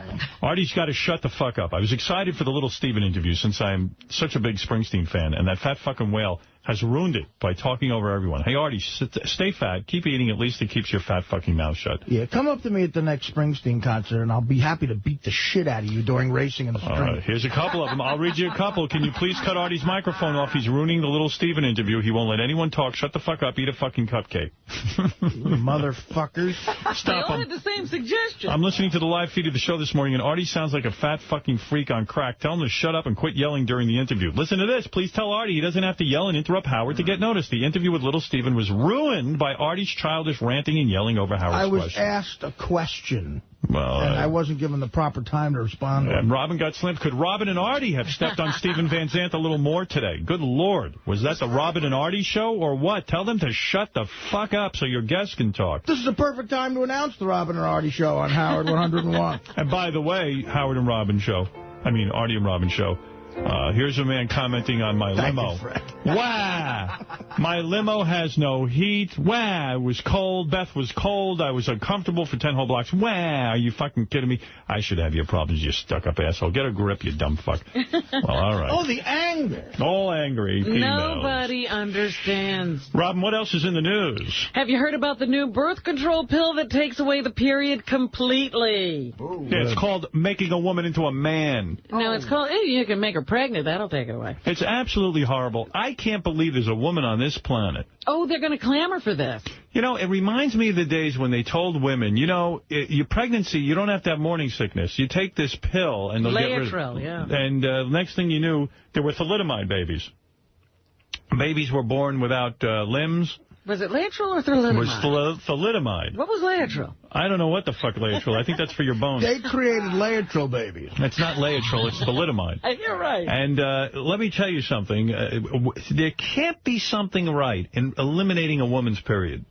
There's got to be a reason in nature. Well, they claim, Howard, yeah, that nothing will happen. Well, that's what they said with thalidomide. And now there's kids walking around with half an ear. Well, the FDA has approved the first birth control pill that completely suppresses menstrual periods. Librel is what it's called. Librel. Beware of that, women. I'll tell you that right now. It's manufactured by Wyeth and promises to end many of the discomforts that come with menstruation. Yes, Fafa Flowley? Just if you care, Laetrile was the drug in the 70s that I think you got from the pit of an avocado that was supposed to cure cancer. Right, okay. I was reading a thing where you inject your own urine into your body. Yeah. Oh. Who does that? I was reading a thing on NPR. Who injects urine into their own body? Many of the procedures, such as injecting the patient with their own urine. Gets rid of their period? I don't know. What are we reading that for? I don't know what he's talking about. He's talking about Laetrile. All right, I got to move on. Go ahead, Robin, anyway, please. Sales are projected at around $40 million for this year alone and may reach $235 million by 2010. They expect this to be a huge seller. It strikes me as bizarre. It's designed to be taken every day to indefinitely stop monthly menstrual bleeding and prevent pregnancy. It contains 2 hormones widely used in other oral contraceptives. The human body menstruates for reasons that we probably don't even understand. I mean, really. I mean, okay, I know it's gross. What are we going to do? I know it's painful. Did the government okay it? Would the government lie to us? I don't think so. Look, the company was asked by the FDA if there were any long-term risks from suppressing menstruation, and the agency says they don't expect there are going to be any surprises that are any different from any other birth control pill. Yes, Tim, you're on the air in Bayshore, New York. Tim. Good morning, Howard. Hey now, everybody. Hey now. And I just wanted to comment on that commercial with the scare the shit out of you. I think that's the fact and the way all commercials should be ran. However, we have to deal with it on satellite instead of regular, anywhere you go. Freedom of speech. So you like the new commercials with the curse words in them? Sure. Yeah. All right. Thank you. All right. Tim enjoying those commercials. I was, too. You know. Robin, what else is in the news? Not CBS, NBC has decided to let go of Stone Phillips after Stone Cold Phillips being on the network for 15 years as one of the anchors of Dateline. I've been interviewed by Stone Phillips. NBC announced the move as Phillips falls victim to cost-cutting measures by the network. Stone's as much fun as a wall. Isn't that the guy who went to your house, right? He's a good-looking man. He was always on the news. He did his job well, but I guess NBC has decided that they're going to save money by not getting these high-priced anchor people. I think that shift, you know, what happens is, it's funny when management tries to cut costs and get something less than a professional newsman, it doesn't always work out. You know, it doesn't always work out. You need a certain professionalism and flair in a news department. I don't know. You need to know what to expect. I mean, you know, you got to have some gravitas with your anchors. You know, not just young faces all over the place. Gravitas. Gravitas. You need some gravitas. Gravitas. Phillips will not be replaced on the news show. He's stepping down, and Ann Curry will be the solo host. She apparently is his co-host at this So what? Exactly. So he's been there 15 years, and they just decided, you know what? We can do without you. All right. I will adopt a cocksucker. I guess this week has something to do with reminding people to wear their seat belts.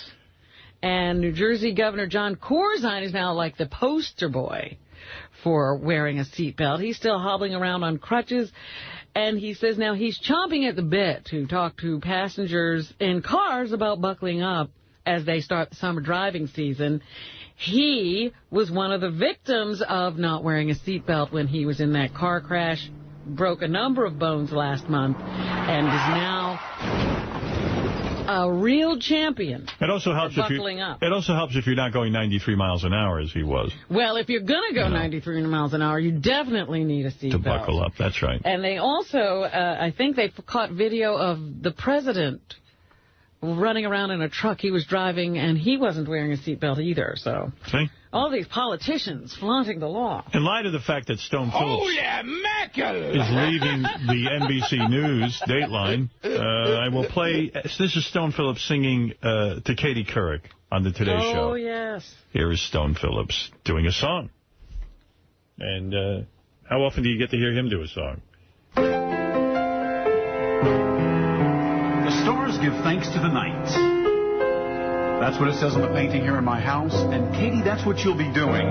Sounds very embarrassing. Little did we know, a couple of months later, they'd be singing goodbye to him. Yeah, he didn't know that he was going out the door, too. When you go from being our morning star to shining at night on that hardly shining other network. So here's a little musical send-off. They say, Katie, you're like a flame. Into our lives you came.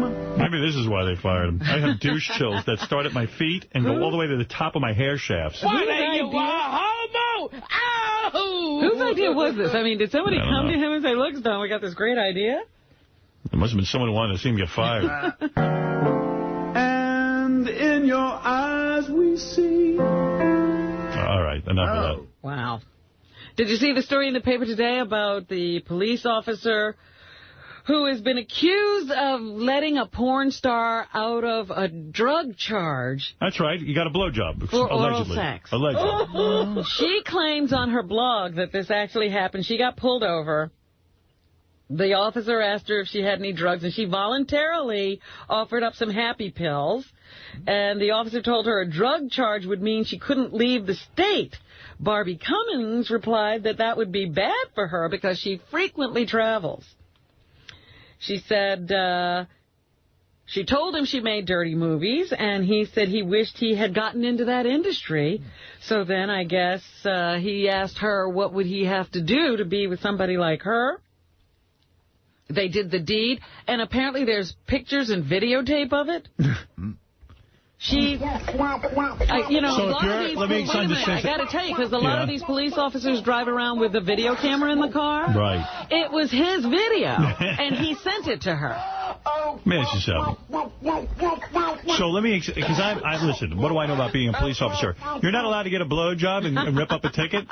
You're saying things have gotten that bad? He gave her a ticket, but he didn't give her the drug charge. He could have arrested her. He still gave her a ticket even with the blowjob. Right, he gave her a ticket. And she has the ticket to prove that she had the encounter with him, and now she says, yeah. Let me tell you, she gave him sex. Officer Howard Stern, he demand anal for to get the girl off a drug charge. It's like my buddy who said, listen, you could either walk to work for 6 months or you could take care of the kid. She's still your friend? Oh, yeah. You want to keep a guy like that around. Yeah, he's one of my good buddies. He's fun at the party. He became closer to you after that. Actually, yeah. You know, it's always good to know a cop. Take care of the kid. What do you think you would say if you were on death row and it was your time? I'd say, can you clean the shit out of my pants? Fuck everyone. That's what Scott would say. Fuck everyone. That's what I would say. Fuck everyone. Exactly. What else is there to say? Say, can I have a new pair of underwear for the pilot? Wet cunts. Literally, fuck everyone. Fuck everyone. Fuck you all. It caught me off guard. What is that? What caught you off guard? Cleaning the shit out of my bed? Robin loves her job.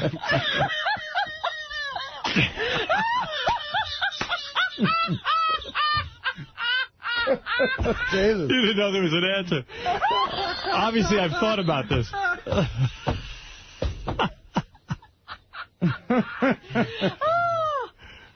my goodness. It's good answers, isn't it? Yeah, it's a lot better than this guy's. What was his...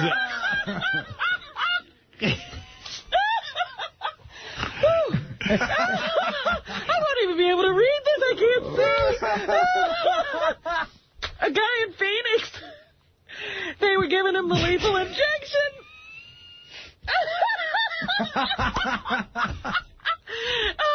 And they asked him, if he had any final words. This is anticlimactic after that. He said, "Go Raiders." Go Raiders. Oh, wow. In Phoenix. Not even in Oakland. Go Raiders. I think that's hilarious. That's great. I didn't know it was going to get topped. Right. How can you top Go Raiders? Oh, dear. Go Raiders. Everything's a joke today, guys. Typical Raider fan. He had been sitting on death row for 19 years. He was tired of it. Go Raiders. And Paris Hilton, she must think we're pretty stupid. She's now walking around with a Bible and a self-help book. All right, you can see. Trying to cut down that time, I suppose. Maybe this has snapped her into some sort of awareness. I doubt it. The guy with the Go Raiders, what do you have, money on the game? I mean, what is that? Go Raiders. I don't know. I mean, it's being kind of frivolous. We should have put that guy to death. And then they executed him. That was it. Right? Yeah, they put the drugs in him. He went away. To a lot of people, football is their life.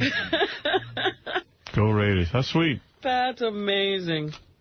But yours would be better. Yeah. Oh, there'd be a big load back there. You can be sure of that. Well, in Congress, they were debating this whole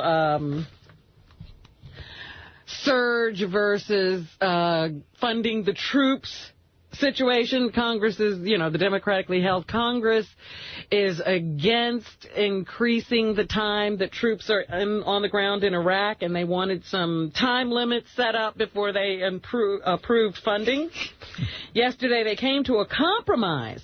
There will be no time limits set in this allocation of money, but it only runs until September. So, essentially, they're saying the Democrats blinked, but there are still some major bills about funding the military that are coming before Congress, and those come up in September. So the president will still have to fight with Congress to get funds approved, and the White House has announced even before we find out if the surge is working, they are looking for another strategy to deal with the situation in Iraq that could possibly mean decreasing the number of American troops on the ground. So maybe we're getting somewhere. All right.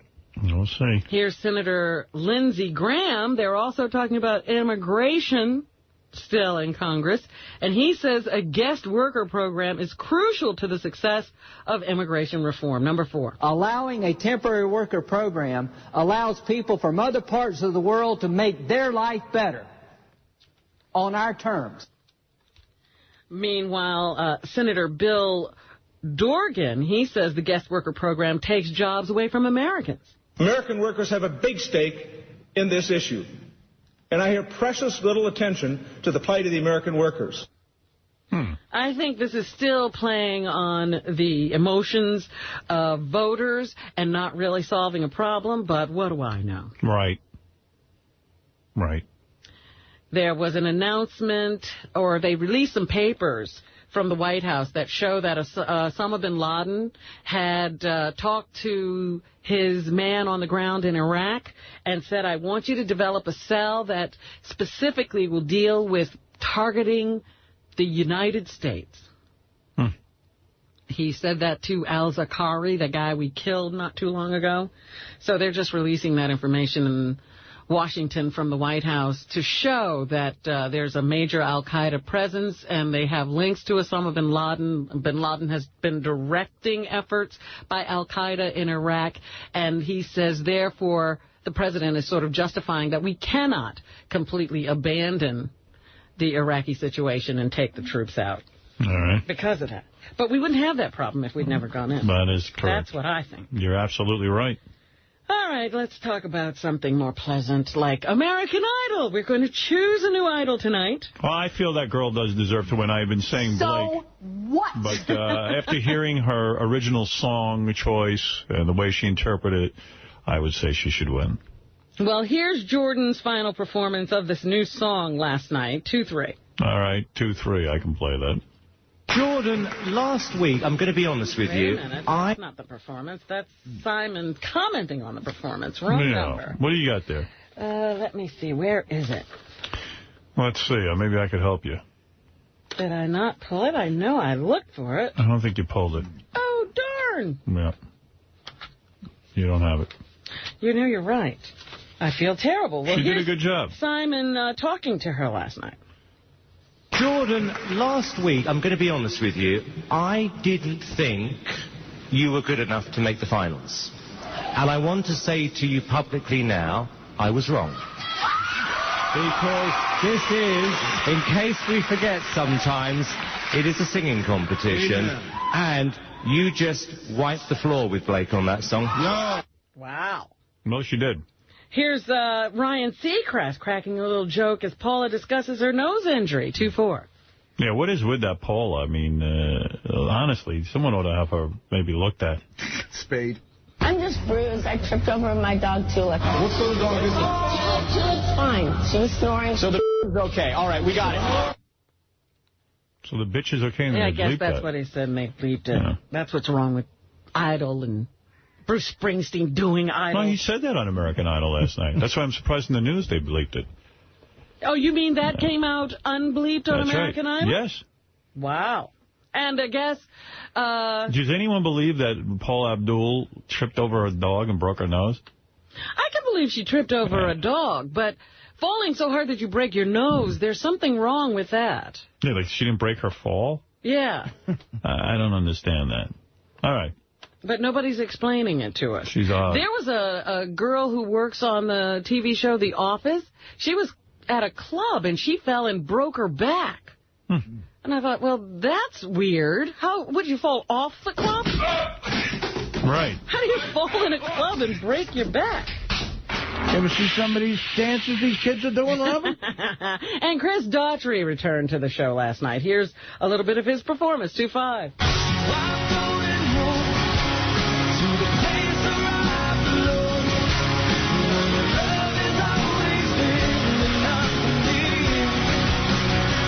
The dude had full eye makeup on. He thought he did? He thought he was Billy Joe from Green Day. I was like, dude, come on. You were just on American Idol, you know. Don't he try didn't even win American Idol. Look at all fucking goth on us wearing here. eye makeup now? I mean, no one's buying it. And tonight, on the big finale, Carrie Underwood, who has become a big star, is returning. And she says it's a delight for her to be able to do this. 2-6. She turned into a piece of ass. She got all skinny, Carrie Underwood. And that's what's going to happen with this girl who's going to win tonight. They already got her on the fast diet. She'll be performing on a treadmill? Yeah. It's so wonderful that they let me come back and be a part of what started my career and also be a part of someone else's career, because it's just great to go and think, wow, this was me 2 years ago. So it'll be pretty close to the 2-year anniversary of the film. Let's listen to Paula Abdul explaining her fall. Now listen to this broad. This is something, you know, really, someone ought to offer her some help. Listen to this. Guys, it is the big eve of the big showdown between Blake and Jordan. And look who I'm with tonight, Miss Paula Abdul. How you feeling, lady? I'm hanging in there. I'm hanging in there. Especially since I heard you took quite the trip over the weekend. Yeah, it wasn't a trip to Hawaii. It was a trip to save my Chihuahua Tulip. And you chipped? You didn't break your nose. You chipped your nose? Yeah, cartilage. Tore some cartilage. There's makeup on. It's bruised. And But, I mean, I'm seriously bruised all over. All from a chihuahua? Yeah, she didn't even realize that I was trying to save her because she was just yawning and gave me a kiss and then went back and started snoring. Save her from what? Was she about to fall herself? She was trying to say hi to me, and I was carrying a suitcase upstairs, and I had my high heels on, and I didn't see her. And then at the last minute, I went, oh, my God, and I went to step over her. And Something very off there. I don't know what it is exactly. No, jackass. Right. Well, maybe if she was carrying something and she was wearing That's heels possible. and she Okay. was about to step on the dog. Bullshit. It's possible, I guess. Bullshit. Anything left, Robin? Yes, we had the ending of Dancing with the Stars last night. So what? And the 4th season finale was won by the Olympic skater Apollo Anton Ono. Oh, that was on last night? I missed the ending? You're good. Yeah. Success. Oh, I didn't realize that. You were over at the premiere. Oh, right. Layla Ali earned her 3rd place spot, and Joey Fatone, who'll be coming in here, came in 2nd. That sounds about right. I mean, he was good, that Joey Fatone. He should have won the whole thing. You said he should have won, but Ono pulled it out last night, apparently. Also, tonight, I guess, will be the finale, a 2-hour finale of Lost.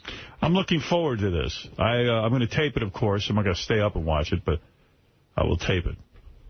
Here's Evangeline Lilly. She's very excited about this finale. Tell her to calm down. I have to tell you, I have never been so excited about the show before, and the finale of this season is the biggest reveal we've ever given that tells you where the next 3 seasons are going to take us. Oh, bullshit. I've been doing. You fool me once. Bullshit. What is that? Fool me once, I'm a retard. Fool me twice, shame on me. Fool me once, shame on you. Fool me twice, shame on me. Well, write it in. Dang, man. Exactly. Do you still stand by the... What do you want? What? I mean, what, Benji? Do you still stand by the lost information you said you had 2 years ago? What did I have? You said you were certain that it was all ties back to Hitler. That's absolutely right. I believe the leader is Hitler's son. That is correct. Okay. No, I don't know. I just make shit up. Although, you want to know something? I'll tell you how funny that is. Did I say that 2 years ago? Yeah, or something like that. Because someone came up to me the other day and said, I'm telling you, I know the ending of Lost. And I said, well, I wish I could remember who it was. He said, oh, I know who it was, Walt Sabo. And he goes, I believe it's Hitler's son. He's the son. This, evidently, I said it. I forgot about it. And now it's become a thing that has come back to you. Yes. Wow. And I went, what are you, crazy? Hitler's son. Anyway. That's funny. All right, so Lost tonight, 2-hour finale. George Clooney out, I guess, promoting Ocean's, what is it, 13, this one? Yes. So here he is speaking out about Darfur, number 10. We're going to be here in all of this. It'd feel lame if we didn't do something. If we didn't say, okay, well, while we're here, let's not forget this is a moment that we can talk about. Everybody's trying to do good everything. Yeah, yesterday I had Brad Pitt and Angelina Jolie and Leo DiCaprio talking about their causes. So now George is out promoting a movie talking about Darfur. So here he is now selling the movie. Here's the reason behind making Ocean's 13. We had a reason to come back, which was with a good script, and it was about revenge. It wasn't about making more money. So you needed a reason to get these guys back together. Otherwise, Jeez, I can't watch any of them Oceans. Ocean's nothing. Here's George Clooney, Matt Damon, trashing Brad Pitt. Brad's had it tough. Brad's had it tough. He's hobbled with children. And that wife. Horrible, ugly wife. I mean, to go home to her every day. What do you do? You tell yourself like that. Oh, if they could just be a little honest for once about just what they got going on. One night. Tell me what last Tuesday night was like at your house in Italy. That's all, the pussy, for 10 seconds, to be honest. Yeah, it was like the joke's on us. Yeah, the boring interviews. They're wooden. Cameron Diaz is back as the princess in Shrek. What is this one? Shrek 3? 3. Here's Cameron saying that kids take Shrek very seriously. Don't ruin it for them. Let them just have Princess Fiona. They don't need to know there's somebody behind her. Let them, because the kids... Because kids are stupid. Kids drink too much tequila, wake up and their ass hurts. What's with all these stars with these movies? Shrek 3, Darfur. I don't know any of these fucking movies. Darfur is not a movie. Angelina Jolie says she's taking off a year. I hope you guys don't miss her. Yes. I'm not going to... That doesn't mean I have to stop whacking it to her, right? She plans to take a year off. Maybe that's what it means. Maybe she should eat something. After finishing shooting the thriller Wanted, Jolie has been receiving rave reviews for her portrayal of Marianne Pearl, the wife and widow of journalist Daniel Pearl in A Mighty Heart. She's gone into the category of making movies that, like, I'll never see. Yeah. You know, like, I don't give a shit about. Like, I care about Daniel Pearl, but I don't want to relive that. She just seems humorless. I don't know. I hope I'm wrong. This should become a saint. I like at least the Brad Pitt movie, which was shooting at some shit. Mr. and Mrs. Smith? Yeah, it was okay. The actress's companion, Brad Pitt, is one of the producers of that movie. All right. Anything else? Finally, Dennis Quaid and his wife are expecting twins. That's the guy who was married to... Meg Ryan. Yeah, look at this guy. Whole new family. Expecting twins through a surrogate. Oh, boy. He's 53. Jesus. What in the fuck is he doing? Right. And his wife is 35, and they're expecting twins through a surrogate mother. Good. Interesting. All right, Robin. That's what's happening. Thank you. We'll be back tomorrow. We'll see you then. Friday night, June 8th, King Norris at Daniel Street in Milford, Connecticut, 203-877-4446. And Saturday night, June 23rd, the Harley Rendezvous Classic 2007, Moreaville, New York, opening for Blackfoot. Go to kingnorris.com for more information. Don't miss Artie Lang at Heinz Hall in Pittsburgh, June 29th, and Beecher's Madhouse at the Hard Rock Hotel in Vegas, July 28th. Call Ticketmaster or go to artie-lang.com for info. Friday, June 1st, see Sal, Bob Levy, Jim Florentine, Shuli Yucko, Beetlejuice, and Eric the Midget at the historic Sweets Ballroom in Oakland. And again, Saturday, June 2nd, at Vivid in San Jose, California. Go to cleanboxentertainment.com for tickets to both shows. Friday, June 8th, Richard, Sal, Jim Florentine, Shuli, Bob Levy, and Beetlejuice at Republic Nightclub, Toronto, Canada. Call 416-598-1632 for tickets. See The Killers of Comedy Saturday, June 16th at the Starland Ballroom, Sayreville, New Jersey. Call 732-238-5500 for info. Reverend Bob Levy Saturday, June 9th at the Comedy Cabaret in Northeast Philly. Call 215-676-JOKE. And June 22nd and 23rd at the Comedy Cabaret in Cherry Hill, New Jersey. Call 856-866-JOKE or visit RevBobLevy.com. Hey, come see Richard Christie's 1995 comedy horror film, Evil Net 3, at the Two Boots Pioneer Theater in New York City, Saturday, June 2nd at 11 p.m. Go to richardchristie.com for more info. To book Benji and his naked lesbian bachelor party strippers and to see their new, dirty, interactive website, go to dialadancer.com or call 1-800.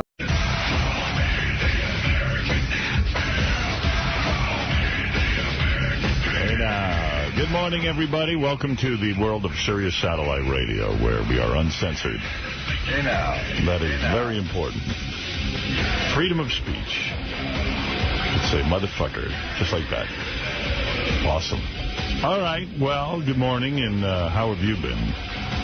Me, I'm fine. I'm ready to entertain, and we have a full agenda for you. Many people liked yesterday's show because there were many guests, including a hot chick who I see already got her phone number on the wrap-up show. I heard about that. Well, you did it the right way. I walked out of here with such a skip in my step yesterday. That girl is hot. And so, did you hear the whole story? Yeah, I heard it on the show. Oh, you did? By the way, Howard, you didn't recognize her from Rockstar Supernova? I did not. Richie Wilson sent me a tape of her from Rockstar Supernova. I didn't remember her from there, but I wish I had known that because I would have interviewed her about that show. Right. But, yeah, there was a hot chick in here, and Artie played it the right way on the wrap-up show. She was walking around. She lost her cell phone up here, and I saw her after the show, too. She looked good. And I guess on the wrap-up show, they saw her, and they said, hey, Artie, let's bring her in here, and we'll praise you, you know. Right, they talked him up. Well, what happened was I ran in there. John Hine was nice because he let me hijack his show. She came walking in here looking for the cell phone. And Benji's like, look who's walking over there. And she was all by herself. And I'm like, hey, what's up, sweetie? And she's like, I lost my cell phone. I'm like, well, let's call it. Give me your number, and I'll call it. So without hesitating, she calls it. And just like with you, Howard, she walked up, and she was sort of like, I don't know, her breast was on my arm. And, oh, Jesus. So I tried calling it. We couldn't find it. I'm like, well, listen, we'll try to figure it out, and I'll get in touch with you later. She's like, great. So I run into the wrap-up show, and I tell them what's going on, and Gary and John are like, look, we'll figure it out. We'll try to praise her and everything. And then she walks right by the fucking window, and everybody, Benji was fucking great. Wait till you see the bullshit these guys slew on this broad. And she bought it. Here, I'll play it if you want. You want to hear it? Sure. This is them praising Artie and letting her know his showbiz resume so that she'd be interested in him. Uh-huh.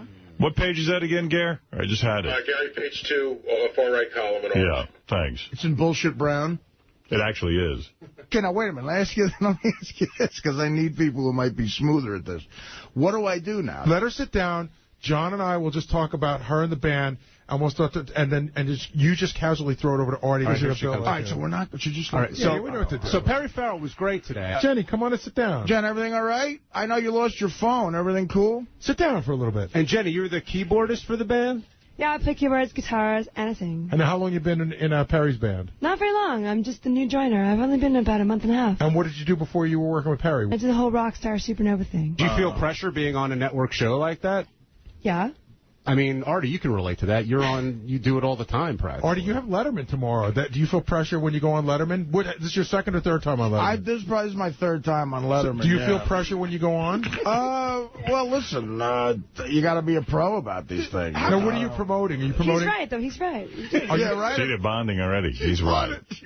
I mean, I'm saying, it's hard, but I've been on a lot of network shows. So are you going on to promote Rescue Me, or are you going on to promote when you did Entourage? You're going to promote the movie. Entourage, whose theme is a Perry Farrell song. Is it really? Right? That's right. Yeah, Perry Farrell wrote the theme. When I was on the set, they were talking about that because I'm a big. I love I've Been Caught Stealing. Over here. Artie, was it a lot of pressure when you sold that Carnegie Hall?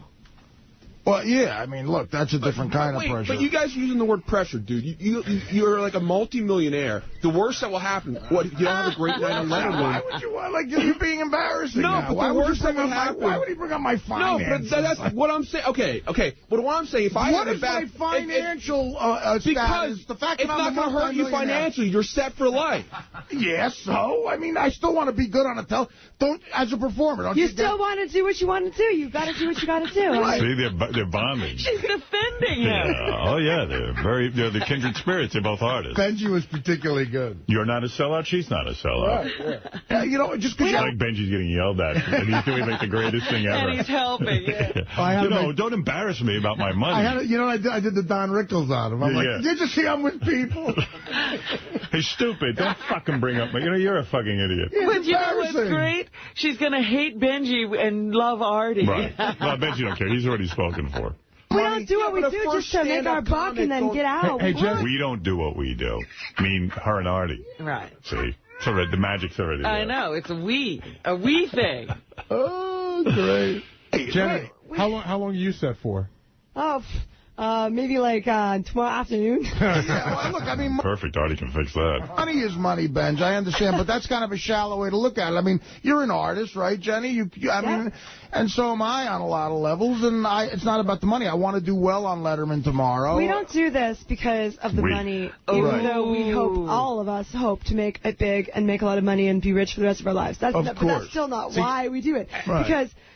You don't get into this for the money. Right. It's not enough reward monetarily ever. Never. But see, Artie, forget about it. You lucked out because Artie sort of found, he got lucky on both ends because he's doing what he wants. He's acting. He's doing our show. He's got a movie out, and he's making the money, but he's also doing it his way. Like, he wrote and produced his own movie that's at our DVD now, so that's his thing. That was, you know what I mean? So he didn't have to get stuck in some...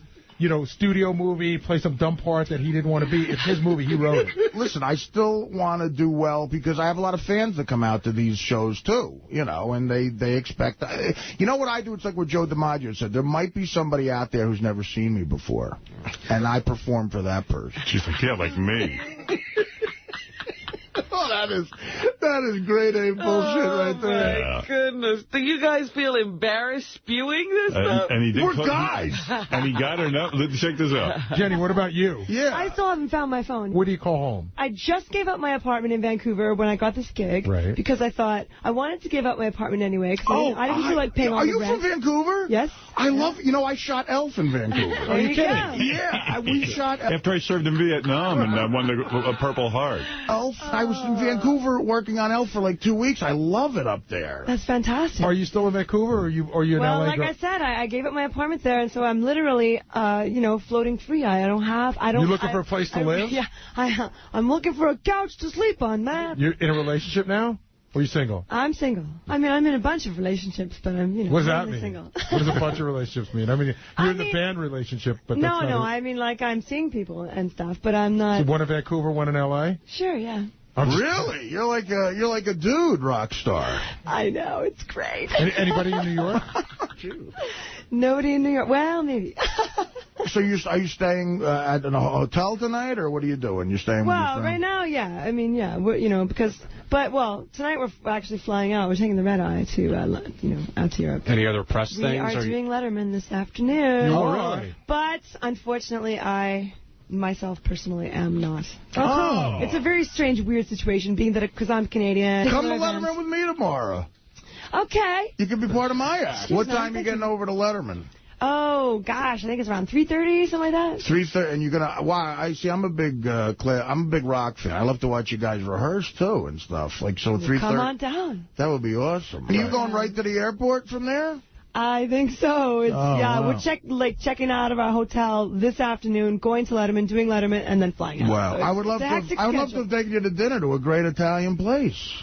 I would love for you to take me to a great Italian place. Okay, well then we're romance. Wow. Oh. Look at you. Boy, that's hooking a big one. Look at you. Yeah, that's a good now. That's one I could be jealous of. Fun. When you're getting back from Europe, I would love to take you out. July 9th. Do you mind if I call you to take you out sometime? Heck no. Really? Gosh, no. Oh, thank you. Excellent. Wow.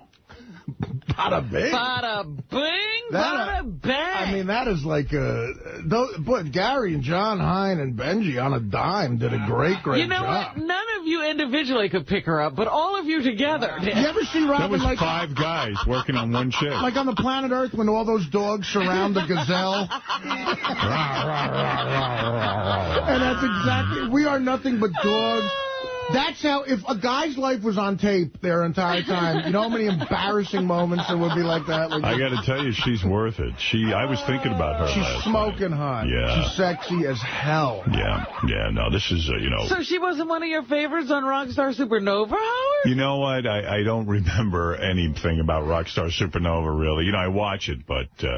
The only problem is she's going to be touring with a red-hot rock band in Europe now for 4 weeks. What, do you want to get married? No, I don't, but I'm saying the menagerie of things that could happen in that time. What do you care? Yeah. She's going to go out with you. I got her number. That's a warm-up for Lang. I called her, and I got a voicemail, and I said, hey, look, because, first of all, you know what, tell me if I played this wrong. If I went to Letterman yesterday, it looked a little too, desperate. Right, you know what I mean? Yeah, I heard that suggestion. I was like, that would be a wrong move. No, you're a big star. You don't go to Letterman when you're not there. Right, well, Vinny, what they cut out of there, Vinny called up, they cut it out because it was so garbled, but Vinny did a funny thing, too. He said, listen, I'm a network guy who takes care of, the Letterman show, and Artie, listen, I know Dave wanted to consult with you. You could do that today if you want. And then I went into a rap about how Dave begs me to do stand-up still, but I want to do panel. And all tortured. Right, exactly. Dave is constantly hassling you.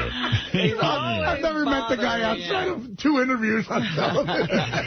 Hey, she had to understand how important you are. Right, I decided not to do that. Instead, I decided to call her and say, listen, when you get back, it was great meeting you when you get back from Europe. Let's get together. But, of course, I won't leave it up to her to call me back. No, you're going to have to give it a call. Yeah, but I'll tell you, she I mean, Benji, am I right? There was no hesitation. She went, I would love to go with you to it. Yeah, we could hear it. She was into it. Definitely interested. Yeah, that was good what you said, Benji. Thank you. Yeah. But you know what? Actually, almost all the things we said were actually true. Yeah, but I mean, yeah, right. But but who lays out their resume like that? I know. It's exaggerated. But I realized I was trying to exaggerate, but then it hit me later.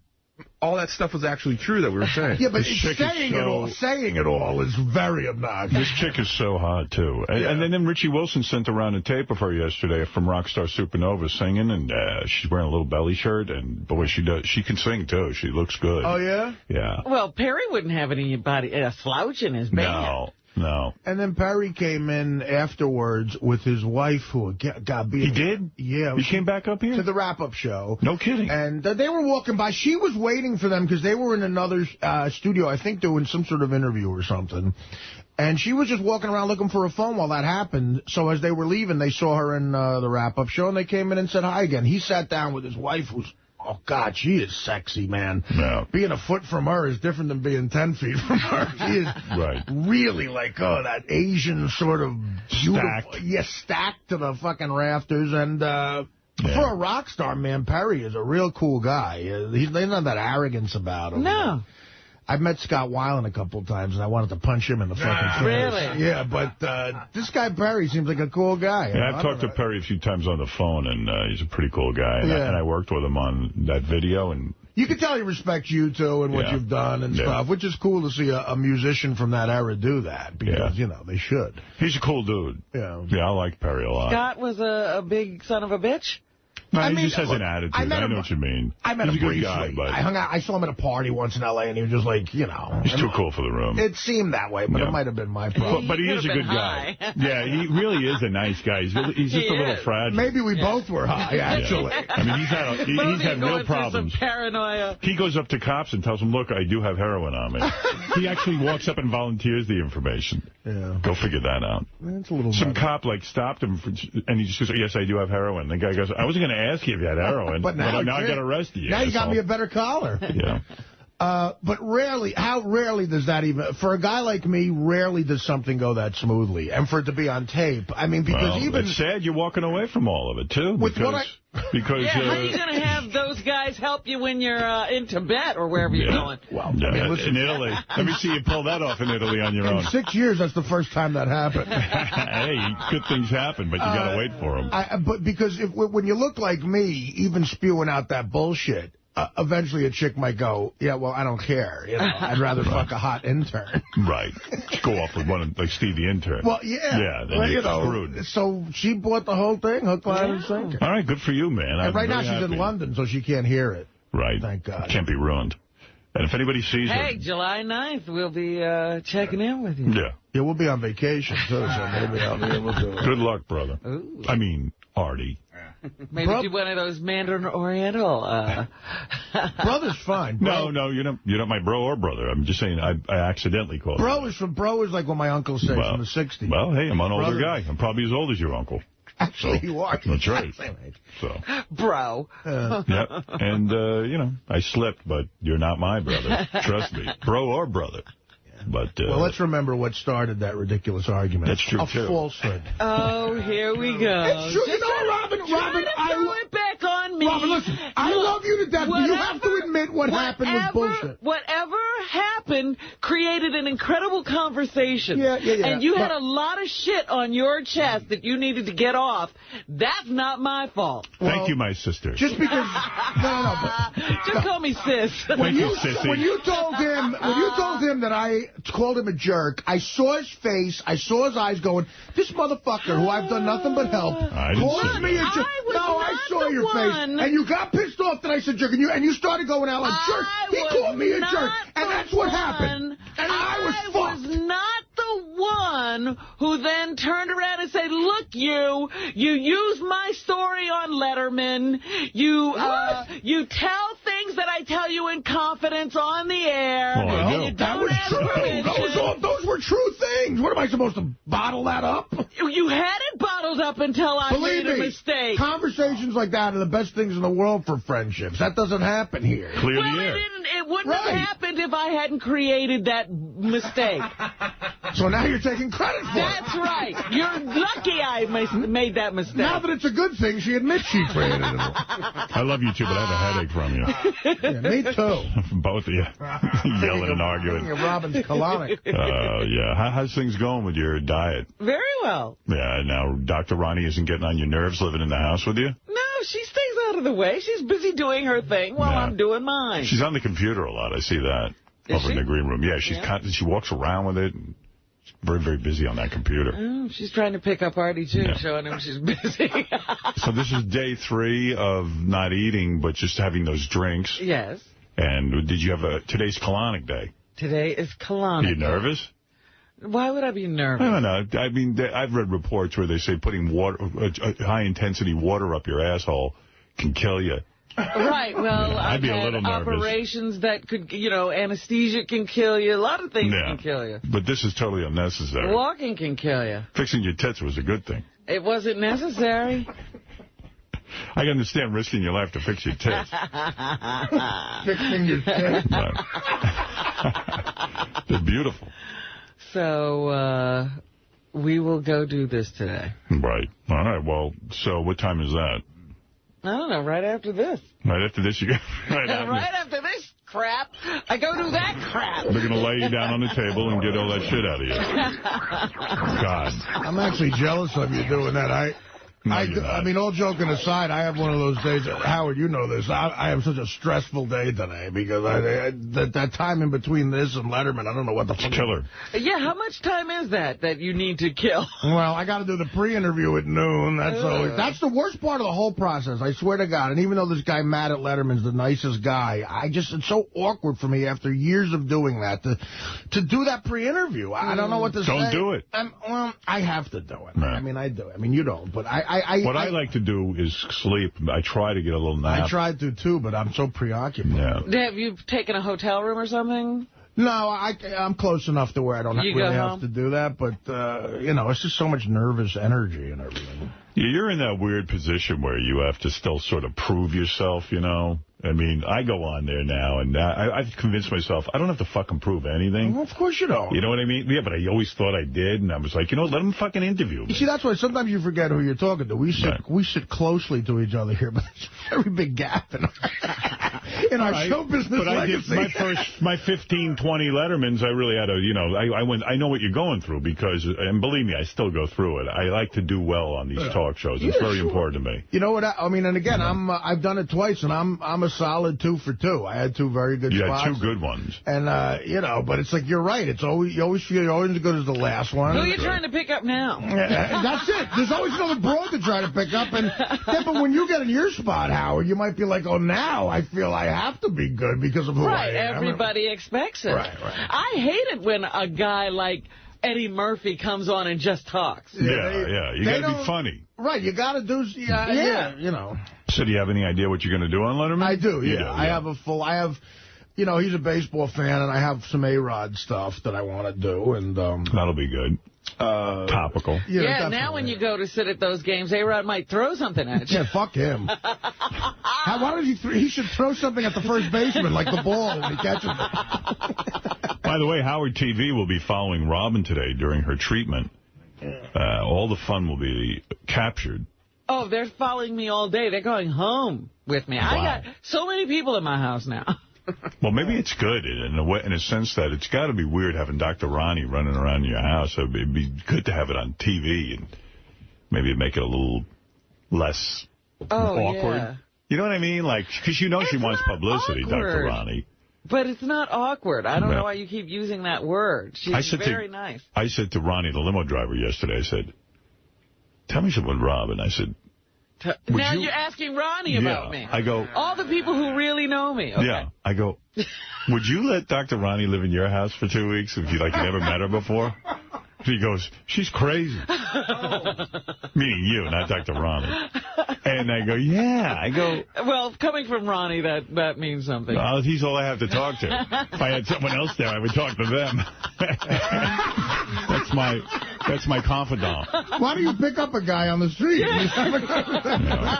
Hey, Ronnie, pull over. Get that. See that guy with the broom? I want to talk to him for about 10 blocks. I spent a lot of time with Ronnie yesterday because, again, he doesn't have enough drivers, and I was meeting my daughter for dinner up at the Ayurveda Cafe. Yeah. Think about that. Other than Beth and your children, Ronnie might be the person you do spend the most time with. You know? Kinda, yeah. Sadly, I mean, it's not a happy story. Right. I mean, I'm hanging out with this guy. He's got bad tattoos.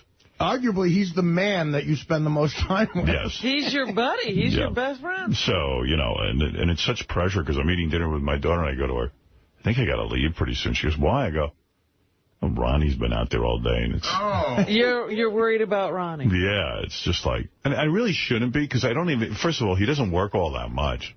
And he gets to hang out in here all day. And that's his job, Howard. Yeah. You're worried. You're trying to make his job so pleasant that he doesn't have to do it. But everyone I know picks up this vibe from Ronnie that he doesn't want to really do his job. Well, like he's all aggravated. I wasn't. What are you talking about? We were having a great conversation. You know, I don't get this shit. I really. Yeah, but I just know. I know where you're coming from now. You have a bad attitude over there. You have a bad attitude. You do. Whenever you have to work late, you know. What are you it's so talking about? We sat there. We had a good conversation. Yeah, I know, but I can just pick up your vibe. This shit to me.